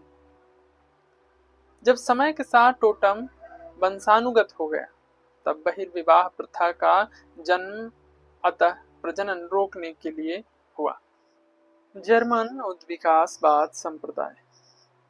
इस संप्रदाय के महत्वपूर्ण उद्विकासवादी मानव शास्त्रियों के विषय में अध्ययन करेंगे। इसमें आने वाले जर्मन मानव शास्त्री सर्वप्रथम एडोल्फ बास्टियन के विषय में समझेंगे। एडोल्फ बास्टियन 1826 से 1905। बास्टियन एक जर्मन उद्विकासवादी मानवशास्त्री थे। बास्टियन ने मानव जाति की मानसिक समानता की अवधारणा को सांस्कृतिक इतिहास के पुनर्निर्माण के लिए आवश्यक बतलाया। वे कई स्थानों की यात्रा करके अनुभव प्राप्त किए थे। अनुभववादी होने के कारण उन्होंने लामार्क तथा डार्विन द्वारा प्रतिपादित जैविक उद्विकासवाद सिद्धांत को गलत ठहराया था। उनके द्वारा जर्मन भाषा में 2 पुस्तकों की रचना की गई थी। वे इस प्रकार है: 1860 में डर मिसेंची इन गेस्टिट्यूट, 1845 में एथनिस्चे एलिमेंटर गेंडाकेन इंडर लाहरेकोम मैस्चेम। उपरोक्त जर्मन भाषा लिखित अपनी दोनों पुस्तकों के माध्यम से बास्टियन ने अपना विचार व्यक्त किया कि सामाजिक उद्विकास को सांस्कृतिक इतिहास के संदर्भ में दर्शाया जा सकता है। उन्होंने सामाजिक उद्विकास के लिए समानता पर ध्यान दिया, विभिन्नता पर नहीं। उन्होंने समानता के लिए मानव जाति की मानसिक समानता को उत्तरदायी माना था। उनका मानना था कि नियंत्रित संख्या में कुछ मौलिक विचार मानव जाति के लिए आम विचार थे। बास्टियन ने मौलिक विचार को एलिमेंटर गेंडाकेनगो यानी कि प्राथमिक विचार कहा है। चूंकि इन विचारों का हमेशा विकास विभिन्न प्रकार के वातावरण में होता है, अतः उनके बारे में विशेष वर्णन बोलकर गेंडाकेन यानी लोक विचार में पाया जाता है। समान विचार एक भौगोलिक क्षेत्र का निर्माण करते हैं। भौगोलिक क्षेत्र की अवधारणा को बाद में अमेरिकी मानवशास्त्रियों द्वारा सांस्कृतिक क्षेत्र के रूप में प्रयोग किया गया था। भौगोलिक क्षेत्र भी पूर्ण रूप से शुद्ध नहीं रह गए होंगे, क्योंकि प्रसार तथा प्रवसन के कारण सांस्कृतिक तत्वों का मिश्रण हुआ होगा। इस प्रकार बास्टियन उद्विकास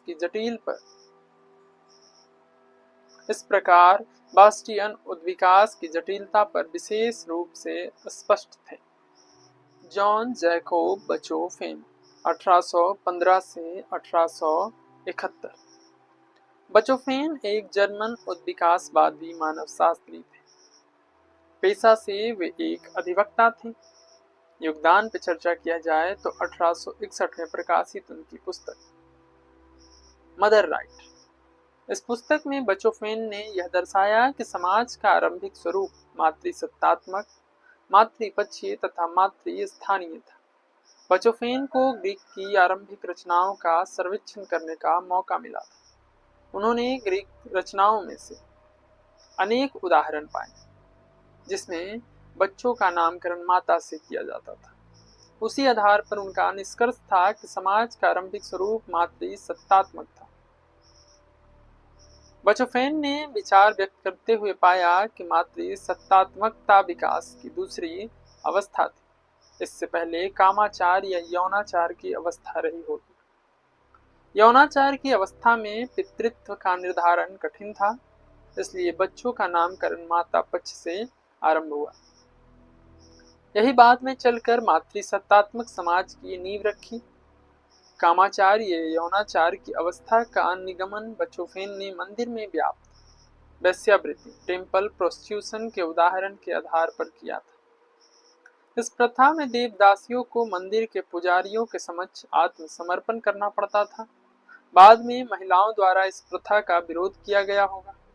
प्राचीन नारी स्वतंत्रता आंदोलन के कारण महिलाएं केवल यौन वस्तु बनकर नहीं रह गई, वरन समाज की बागडोर संभालने के लिए आगे बढ़ी। परिणाम स्वरूप मातृसत्तात्मक समाज अस्तित्व में आया। देवियों की पूजा आरंभ हुई।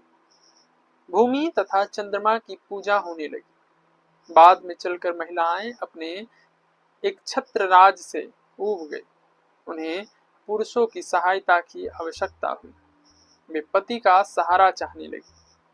पुरुषों ने इस परिस्थिति का लाभ उठाया तथा सहकष्टी प्रथा के माध्यम से समाज में पुनः अपना उच्च स्थान स्थापित करने में सफल हुए। अब पितृसत्तात्मक समाज का निर्माण हुआ, देवताओं की पूजा होने लगी, सूर्य एवं समुद्र देव शक्तिशाली देवता बन गए। इसमें आमतौर पर इनके विचारों में ग्रीक माइथोलॉजी की झलक आपको दिखेगी और साथ ही उन्होंने पूर्वोत्तर के क्षेत्र का भी ध्यान रखा है। इनके विचार भी उद्विकासीय मानवशास्त्रियों की तरह, जो ब्रिटिश स्कूल के बारे में सोचते हैं, ठीक वैसे ही इनके भी विचार मेल खाते हैं। अमेरिकी उद्विकासवाद संप्रदाय, अमेरिकन स्कूल ऑफ इवोल्यूशनिज्म, इसमें हम एक महत्वपूर्ण मानवशास्त्री के बारे में चर्चा करें जिनका नाम है एल.एच. मॉर्गन, 1818 से 1881। लुइस हेनरी मॉर्गन एक अमेरिकी उद्विकासवादी मानवशास्त्री थे। उनका जन्म न्यूयॉर्क के ओसरा नामक स्थान में हुआ था। शिक्षा, प्रशिक्षण तथा पेशा से वे एक वकील थे। एक वकील के रूप में वे रोचेस्टर में स्थापित हुए थे। यहाँ उनकी भेंट अमेरिकी भारतीय जनजाति इराक्विस से हुई। वे एक अमेरिकी भारतीय जनजाति के बहुत अधिक समीप आ गए। अपने समकालीन अमेरिकियों की तरह मॉर्गन भी क्लब, लॉज तथा अमेरिकी भारतीय जनजाति समाज की ओर आकर्षित हुए। अपने विद्यार्थी जीवन में मॉर्गन ने एक समूह की स्थापना की थी। इस समाज का मुख्य लक्ष्य प्राचीन ग्रीक पौराणिक कथाओं का अध्ययन करना तथा ग्रीक के रीति रिवाजों का अनुसरण करना था। लेकिन जब वे लॉज की स्थापना किए तब वे अपने लॉज का नामकरण इराक्विस का विशाल समूह के रूप में किया। वे इस विशाल समूह के प्रधान चुने गए थे। लॉज में मॉर्गन का नाम स्केनिनतोह था। समाज के सभी सदस्य अपने आप को योद्धा कहते थे तथा इराक्विस भारतीयों के रीति रिवाज पर चर्चा किया करते थे। इस प्रकार मॉर्गन की अभिरुचि इराक्विस भारतीयों के बीच जागृत हुई। अचानक एक दिन मॉर्गन की भेंट एक नौजवान सिनेस भारतीय से हुई। उसका गैर भारतीय नाम एली पार्कर था। पार्कर कानून का विद्यार्थी था तथा अंग्रेजी भाषा बोल लेता था। पार्कर के सहयोग से मॉर्गन को इराक्विस भारतीयों के प्रधानों से मिलने का अवसर प्राप्त हुआ था।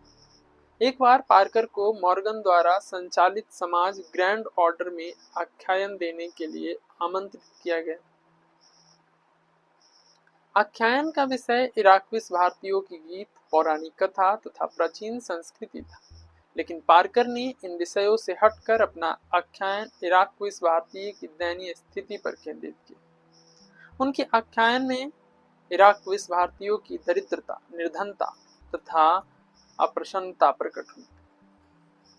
उनका आख्यान सुनकर ग्रैंड ऑर्डर के सदस्य काफी प्रभावित हुए थे। मॉर्गन ने उसी समय निश्चय किया कि वह इराक्विस भारतीयों की समस्या को कानूनी लड़ाई द्वारा सुलझाने का प्रयास करेंगे। उन्होंने कानूनी लड़ाई में मॉर्गन को पूर्ण सहयोग दिया। मॉर्गन ने यह भी अनुभव किया कि इराक्विस भारतीयों की संस्कृति तीव्र गति से परिवर्तित हो रही, अतः उसे लिपिबद्ध करना आवश्यक था। पार्कर के सहयोग से वे इराक्विस भारतीयों के प्रधानों तथा मूल सूचनादाताओं को साक्षात्कार के लिए आमंत्रित किया। इन साक्षात्कारों में पार्कर मॉर्गन के लिए स्थानीय अनुवादक का काम कर रहे थे। इन्होंने इराक्विस भारतीयों के वंशावलियों का संकलन किया। नृत्य, संगीत, गीत, कथा, परिवार, संगठन, वंश समूह, सरकार के स्वरूप पर आंकड़े संकलित किए गए। इन सामग्रियों का अनुसंधान की दृष्टि से विश्लेषण एवं वर्णन किया गया था। आगे चलकर मॉर्गन ने कई पुस्तकें लिखी, जिनमें 4 महत्वपूर्ण पुस्तकें शामिल थी। 1851 में लीग ऑफ इराक्विस लिखा उन्होंने। 1870 में system of consanguinity and affinity in human family. 1877 Ancient society researches in lines of human progress from savagery through barbarism to civilization. 1881 Houses and House Life of American Aborigines. League of Iroquois पुस्तक का प्रकाशन 1851 ईस्वी में किया गया था। यह अमेरिकी भारतीय जनजाति पर लिखी गई प्रथम पुस्तक थी। इराकविस भारतीयों के अध्ययन करते समय मॉर्गन की विशेष अभिरुचि परिवार संगठन तथा सरकार के स्वरूप में थी। इसके लिए उन्होंने इराकविस भारतीयों के विवाह संबंधी नियमों तथा वंशावली के ऊपर आंकड़े संकलित किए। जब वे अध्ययन कर रहे थे तब उनका ध्यान अचानक इराकविस भारतीयों द्वारा प्रयुक्त नातेदारी शब्दावलियों की ओर गया। उन्होंने पाया कि इराकविस भारतीयों के बच्चे अपनी माँ की बहनों को माँ, पिता के भाइयों को पिता, दादा के भाइयों को दादा तथा दादा एवं उनके भाइयों की पत्नियों को दादी कहकर पुकारते थे। मॉर्गन नातेदारी शब्दावलियों की इस पद्धति को वर्गात्मक पद्धति बतलाया, जिसमें एक ही नातेदारी संज्ञा से कई रिश्तेदारों को पुकारा जाता है। वर्णात्मक नातेदारी शब्दावली पद्धति का विकास विकसित अवस्था में हुआ जब प्रत्येक रिश्तेदारों को अलग अलग शब्दों से पुकारा जाने लगा। मॉर्गन ने वर्गात्मक पद्धति का प्रचलन केवल इराकविस भारतीयों के बीच ही नहीं, वरन इसका प्रचलन ओजीवा भारतीयों के बीच भी पाया। इससे यह भी अर्थ निकल रहा था कि अमेरिकी भारतीयों की उत्पत्ति एक रही होगी तथा एशिया से संबंधित रही होगी। अमेरिकी भारतीयों की उत्पत्ति एशिया में हुई है। इस परिकल्पना को सत्यापित करने के लिए मॉर्गन ने प्रश्नावली तकनीक का सहारा लिया। उन्होंने एक 7 पृष्ठ का प्रश्नावली तैयार किया, जिसमें कुल 200 प्रश्न थे। प्रश्नावलियों को विश्व के सभी भागों में स्थित धर्मदूतों एवं राजनीतिज्ञों को पास साइमन संस्था के वित्तीय सहयोग से भेजा गया था। प्रश्नावली की एक कॉपी भारत में तमिलों के पास भेजी गई थी। हालांकि बहुत सारे प्रश्नावलियों को भरकर लौटाए नहीं गए, लेकिन जितने भी लौटाए गए उससे पता चला कि अमेरिकी भारतीयों द्वारा समान भाषा का प्रयोग किया जाता है। यह बात भी सत्य साबित हुई कि भारत के तमिल लोग भी प्रयोगात्मक पद्धति का प्रयोग करते हैं। इस प्रकार मॉर्गन इस निष्कर्ष पर पहुंचे कि अमेरिकी भारतीयों की उत्पत्ति एशिया में हुई थी। मॉर्गन की दूसरी पुस्तक system of consanguinity and affinity in human family का प्रकाशन 1870 में हुआ था। यह पुस्तक विश्व के सभी भागों से भरकर लौटाए गए प्रश्नावलियों से प्राप्त सामग्रियों के विश्लेषण एवं वर्णन पर आधारित है। इस पुस्तक के मॉर्गन ने परिवार के उद्विकासीय स्वरूप की चर्चा की। मॉर्गन के अनुसार परिवार का आधार विवाह रहा है।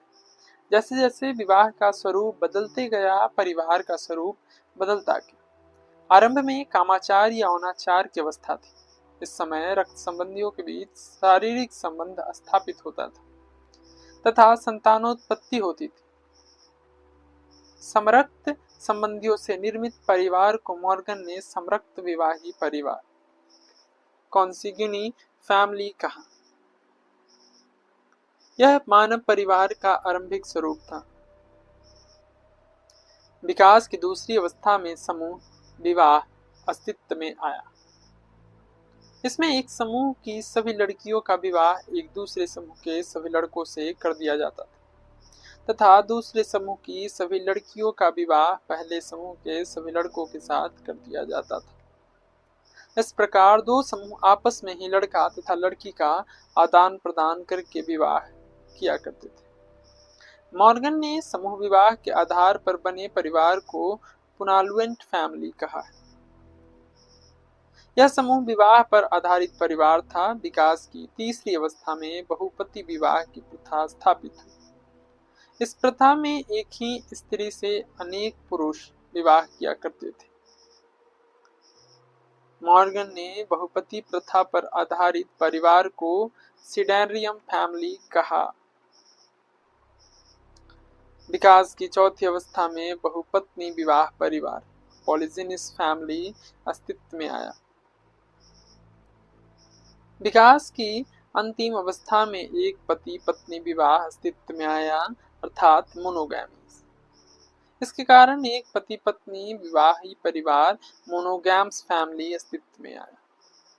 इस प्रकार मॉर्गन के अनुसार मानव परिवार 5 अवस्थाओं में होकर गुजरा है, जिसे समरक्त विवाही परिवार, समूह विवाही परिवार, बहुपति विवाही परिवार, बहुपत्नी विवाही परिवार तथा एक पति पत्नी विवाही परिवार के नाम से जाना जाता है। मॉर्गन की तीसरी पुस्तक ancient society researches in the line of progress from savagery through barbarism to civilization का प्रकाशन 1877 में हुआ था। इस पुस्तक में मॉर्गन ने मानव जातीय काल तथा तकनीकी विकास को प्रस्तुत करने का प्रयास किया। उन्होंने मानव जातीय काल को 3 खंडों में विभाजित किया: आरण्यावस्था, असभ्यावस्था और सभ्यावस्था। फिर आगे उन्होंने इसे उपखंडों में विभाजित किया। आरण्यावस्था को 3 उपखंडों में विभाजित किया और असभ्यावस्था को 3 उपखंडों में विभाजित किया। सभ्यावस्था को उन्होंने विभाजित नहीं किया। आरण्यावस्था के 3 उपखंडों में निम्न, मध्य, उच्च, ठीक उसी प्रकार असभ्यावस्था में भी निम्न, मध्य और उच्च। हम एक एक करके उनके तकनीकी विकास पर चर्चा करते हैं। निम्न आरण्यावस्था में तकनीकी विकास किस प्रकार हुआ? वाणी का विकास एवं खाद्य आविष्कार। मध्य आरण्यावस्था में मछली मारना एवं अग्नि का आविष्कार। उच्च आरण्यावस्था में धनुष एवं बाण का आविष्कार। निम्न असभ्यावस्था में मिट्टी के बर्तन का आविष्कार। मध्य असभ्यावस्था में प्राचीन विश्व में पशुपालन तथा नवीन विश्व में सिंचाई द्वारा खेती एवं पत्थर के ईंटों से बने भवन। उच्च असभ्यावस्था में धातु उपकरणों का निर्माण और अंत में असभ्यावस्था में ध्वन्यात्मक अक्षर एवं लेखन। इस प्रकार मॉर्गन ने मानव जाति एवं समाज के सांस्कृतिक इतिहास को मानव जातीय कालों एवं तकनीकी विकास के माध्यम से प्रस्तुत किया है। उन्होंने आरण्यावस्था को निम्न, मध्य एवं उच्च में विभाजित किया है। पुनः असभ्यावस्था को भी निम्न, मध्य एवं उच्च में विभाजित किया है। उन्होंने दर्शाया है कि प्राचीन मानव समाज की आरंभिक अवस्था आरण्यावस्था थी। इस समय मानव जाति की सभी आवश्यकताओं की पूर्ति जंगल से हो जाती थी। विकास की दूसरी अवस्था असभ्यावस्था थी, जिसमें पशुपालन तथा कृषि द्वारा आवश्यकताओं की पूर्ति की जाती थी। मानव जाति की सबसे उच्च अवस्था सभ्यावस्था थी, जिसमें जीवन के सभी क्षेत्रों में व्यवस्था स्थापित, ध्वन्यात्मक अक्षर तथा लेखन का विकास हुआ। मॉर्गन की चौथी पुस्तक houses and house life of American aborigines है, जिसका प्रकाशन वर्ष 1881। वे प्रथम मानव शास्त्री थे जिन्होंने स्वीकार किया कि भौतिक संस्कृति का उत्पादन सामाजिक विकास से पृथक नहीं होता। इस पुस्तक में उन्होंने दर्शाया कि भवन निर्माण कला परिवार संगठन एवं सामाजिक जीवन के स्वरूप को प्रभावित करता है। मॉर्गन न तो किसी विश्वविद्यालय में मानव शास्त्र को पढ़ाया और न ही उन्होंने किसी विश्वविद्यालय में मानव विज्ञान का बौद्धिक विषय के रूप में स्थापित करवाया। अतः उन्होंने मानव विज्ञान में महान योगदान के बावजूद अमेरिकी मानव विज्ञान का संस्थापक नहीं माना जाता। यह पदवी फ्रांच बोआस को प्राप्त है। मानव विज्ञान के विकास में उनके महत्वपूर्ण योगदानों को नकारा नहीं जा सकता है। शास्त्रीय सांस्कृतिक उद्विकासवादियों की मौलिक कल्पनाएं, बेसिक अजम्पशंस। 19वीं सदी के सांस्कृतिक उद्विकासवादियों को शास्त्रीय सांस्कृतिक उद्विकासवादी कहा जाता है। इसके अंतर्गत Morgan, Tylor, Marett, Maine, McLennan, Frazer, Bastian, एवं बचोफेन नामक सांस्कृतिक उद्विकासवादी मानव शास्त्री आदि। इन विद्वानों की सांस्कृतिक उद्विकासवादी योजना कुछ मौलिक कल्पनाओं पर आधारित है। इन सांस्कृतिक उद्विकासवादियों की मौलिक कल्पनाओं को हम प्रस्तुत करते हैं। सबसे पहले प्रगति, प्रोग्रेस। सांस्कृतिक उद्विकासवादी मानव शास्त्रियों का मानना था कि संस्कृति में प्रगति हुई, अधपतन। प्रगति के कारण ही संस्कृति में उद्विकास हुआ है, क्योंकि संस्कृति में प्रगति जनित प्रोग्रेस ओरिएंटेड परिवर्तन को ही सांस्कृतिक उद्विकासवाद कहा जाता है। आगे बढ़ते, सरल से जटिल स्वरूप, सिंपल टू कॉम्प्लेक्स फॉर्म। सांस्कृतिक उद्विकास की दिशा सरल से जटिल स्वरूप की ओर रही है। आरंभ में संस्कृति का स्वरूप सरल था, लेकिन विकास की अंतिम अवस्था में इसका स्वरूप जटिल हो गया। ऐतिहासिक अवस्थाएं, हिस्टोरिकल स्टेज। उद्विकास के क्रम में संस्कृति कुछ महत्वपूर्ण अवस्थाओं से होकर गुजरी, जैसे आरण्यावस्था, असभ्यावस्था एवं सभ्यावस्था। एक रेखीय क्रम, यूनिलीनियर सीक्वेंस। उद्विकास एक रेखीय क्रम का अनुसरण किया है। उदाहरण के लिए सभ्यावस्था, फिर आया असभ्यावस्था, फिर आया अरण्यावस्था। अब ठीक इसको हम उल्टा करते हैं, तो हम देखते हैं कि पहले अरण्यावस्था आता है, फिर असभ्यावस्था आता है, फिर सभ्यावस्था आता है। तो धीरे धीरे ये नीचे से ऊपर की ओर हम देखते हैं। पहले अरण्यावस्था को हम नीचे रखते हैं, फिर असभ्यावस्था को ऊपर रखते हैं, फिर सभ्यावस्था को और ऊपर रखते हैं। तो ये हम यूनिलीनियर एक लाइन से हम देख रहे हैं। संस्कृति की बहुउत्पत्ति, मल्टीपल ओरिजिन ऑफ कल्चर। उद्विकासीय कल्पना के अनुसार संस्कृति की उत्पत्ति एक स्थान पर न होकर अनेक स्थानों पर हुई। सभी स्थानों पर संस्कृति समान रूप से उद्विकसित हुई। इसका तात्पर्य यह था कि सभी स्थानों के मानव उद्विकास के समान बौद्धिक क्षमता युक्त थे। तो हम ये नहीं कह सकते कि संस्कृति अलग अलग जगह है तो अलग अलग है, नहीं, हम सब में एक समानता पाते, उनकी बौद्धिक क्षमता पाते। तो ये समान बौद्धिक क्षमता जो है डिपेंड उस पर करता है। संस्कृति का स्वतंत्र आविष्कार, इंडिपेंडेंट इवोल्यूशन ऑफ कल्चर। विश्व के सभी स्थानों के मानव जातियों द्वारा स्वतंत्र रूप से संस्कृति का आविष्कार किया गया था। उन स्थान की मानव जातियों में कोई संबंध नहीं था, लेकिन सभी स्थानों पर संस्कृति का आविष्कार स्वतंत्र रूप से हुआ। इसे सांस्कृतिक समानांतरवाद, कल्चरल पैरेललिज्म कहा जाता है। मानव जाति की मानसिक समानता, साइकिक यूनिटी ऑफ मैनकाइंड। सभी स्थानों की मानव जातियों द्वारा क्यों संस्कृति का आविष्कार स्वतंत्र रूप से किया गया था? क्यों सभी स्थानों पर संस्कृति उद्विकास के एक रेखीय क्रम का अनुसरण की है? इन प्रश्नों का उत्तर देने के लिए उद्विकासवादियों द्वारा मानव जाति की मानसिक समानता की अवधारणा का विकास किया गया।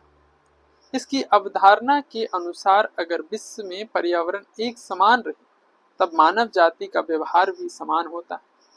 इसका अर्थ यह हुआ कि पर्यावरण में समानता के कारण आरंभ में सभी स्थानों की मानव जातियां अरण्य आधारित संस्कृति का आविष्कार की।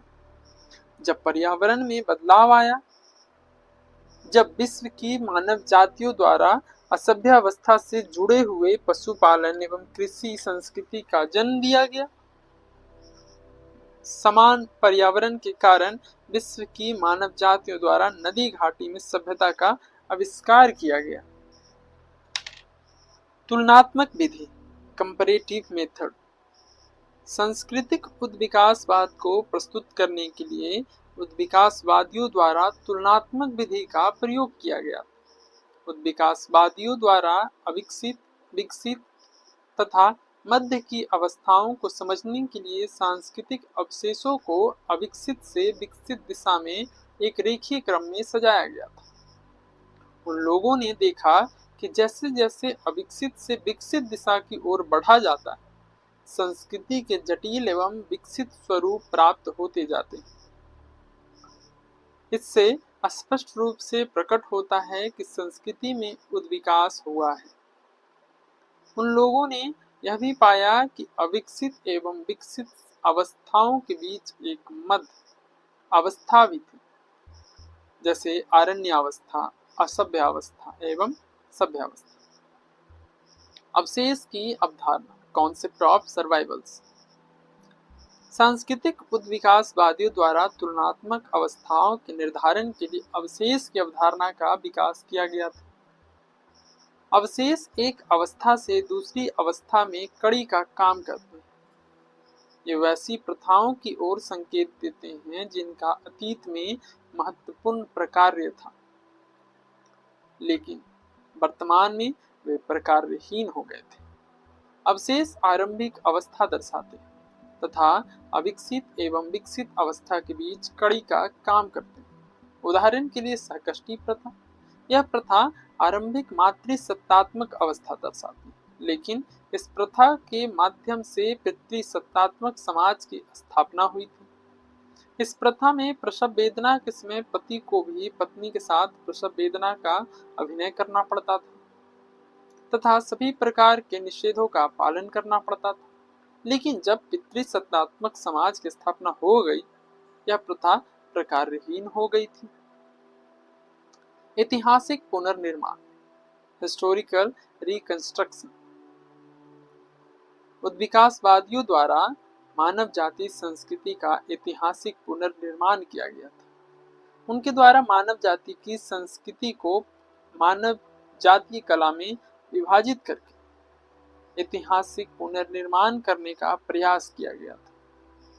उदाहरण के लिए आरण्यावस्था, असभ्यावस्था एवं सभ्यावस्था। उनके अनुसार मानव जाति की संस्कृति का इतिहास दर्शाता है कि मानव संस्कृति उद्विकास की 3 प्रमुख अवस्थाओं से होकर गुजरती है: आरण्यावस्था, असभ्यावस्था एवं सभ्यावस्था। निगमनिक दृष्टिकोण, डिडक्टिव अप्रोच। उद्विकासवादियों द्वारा सांस्कृतिक उद्विकास को जानने के लिए निगमनिक दृष्टिकोण का सहारा लिया गया था। उनके द्वारा व्यापारियों, व्यवसायियों, पर्यटकों, यात्रियों तथा मिशनरीज द्वारा लिखित पुस्तकों का अध्ययन किया गया था तथा संस्कृति के आरंभ से विकसित अवस्थाओं तक के उदाहरण संकलित किए गए थे।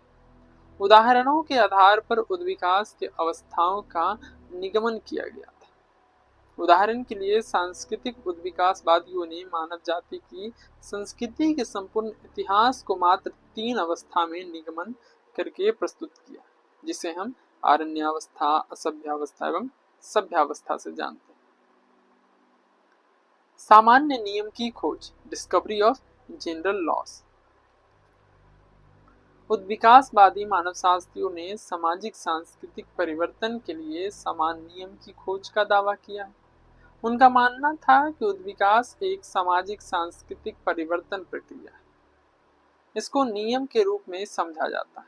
इस नियम के द्वारा सांस्कृतिक इतिहास का वर्णन एवं व्याख्या किया जा सकता है।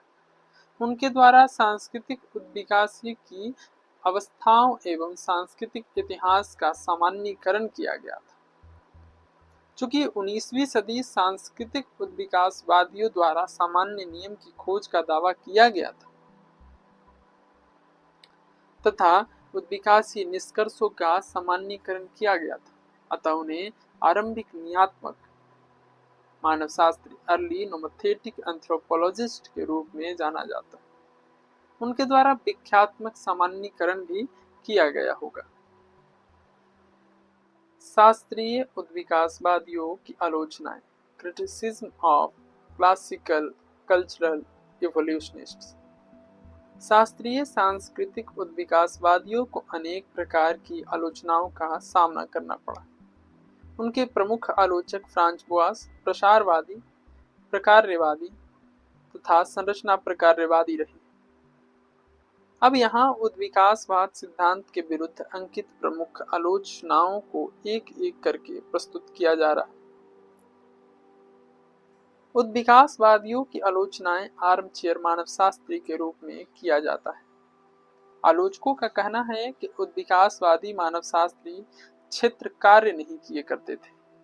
ये व्यवसायी, व्यापारी, पर्यटक, यात्री एवं मिशनरियों द्वारा लिखित पुस्तकों से उदाहरणों को संकलित किया था तथा उसी के आधार पर सांस्कृतिक उद्विकासवाद को स्थापित किया है। प्रसारवादियों द्वारा प्रगति, बहुउत्पत्ति, स्वतंत्र आविष्कार, एक रेखीय उद्विकास, मानव जाति की मानसिक समानता जैसे सभी अवधारणाओं को अस्वीकार कर दिया गया। प्रसारवादियों का मानना था कि प्रगति के स्थान पर अधपतन, बहुउत्पत्ति के स्थान पर एक उत्पत्ति तथा आविष्कार के स्थान पर प्रसार को स्वीकार किया गया है। आलोचकों द्वारा उद्विकासवादियों की उद्विकासीय अवस्थाओं को भी क्षेत्र कार्य के आधार पर आविष्कार कर दिया गया है। उनका कहना था कि सांस्कृतिक उद्विकास के स्तर प्रत्येक स्थान के लिए सत्य नहीं है। आलोचकों द्वारा उद्विकासवादियों की तुलनात्मक विधि की आलोचना की गई।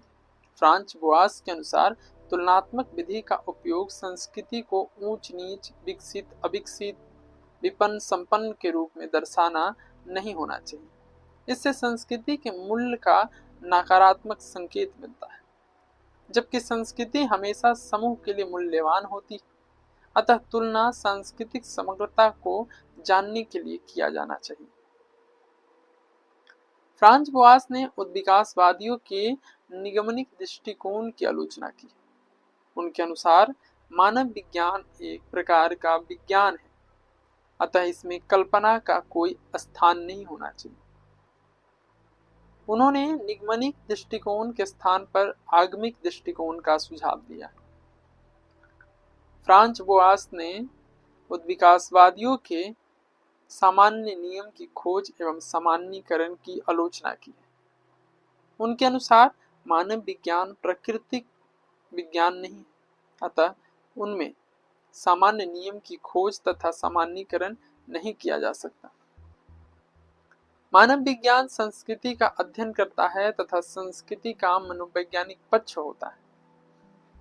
इसमें प्रत्येक सांस्कृतिक घटना समूह तथा शक्ति के लिए अनोखा होता है, अतः उनका सामान्यीकरण नहीं किया जा सकता है, वरन सामान्यीकरण के स्थान पर विशिष्टीकरण यानी वितरण विशेष ढंग एवं शैली में किया जाना चाहिए।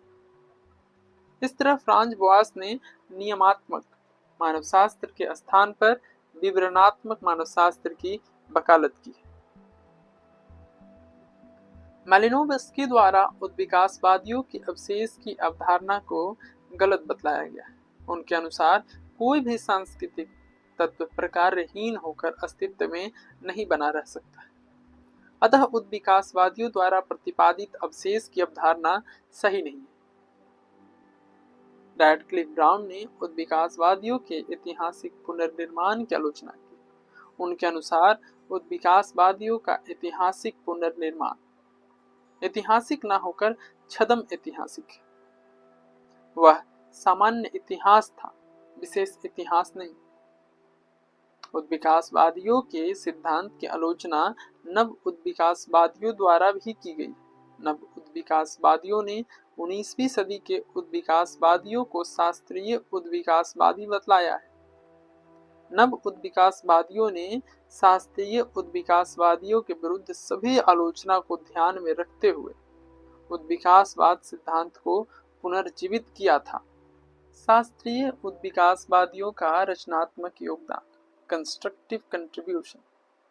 हालांकि शास्त्रीय उद्विकासवादियों के विरुद्ध अनेक प्रकार की आलोचनाएं अंकित की गई, लेकिन इसके बावजूद उनके रचनात्मक योगदान को नकारा नहीं जा सकता। उनके रचनात्मक योगदान इस प्रकार है।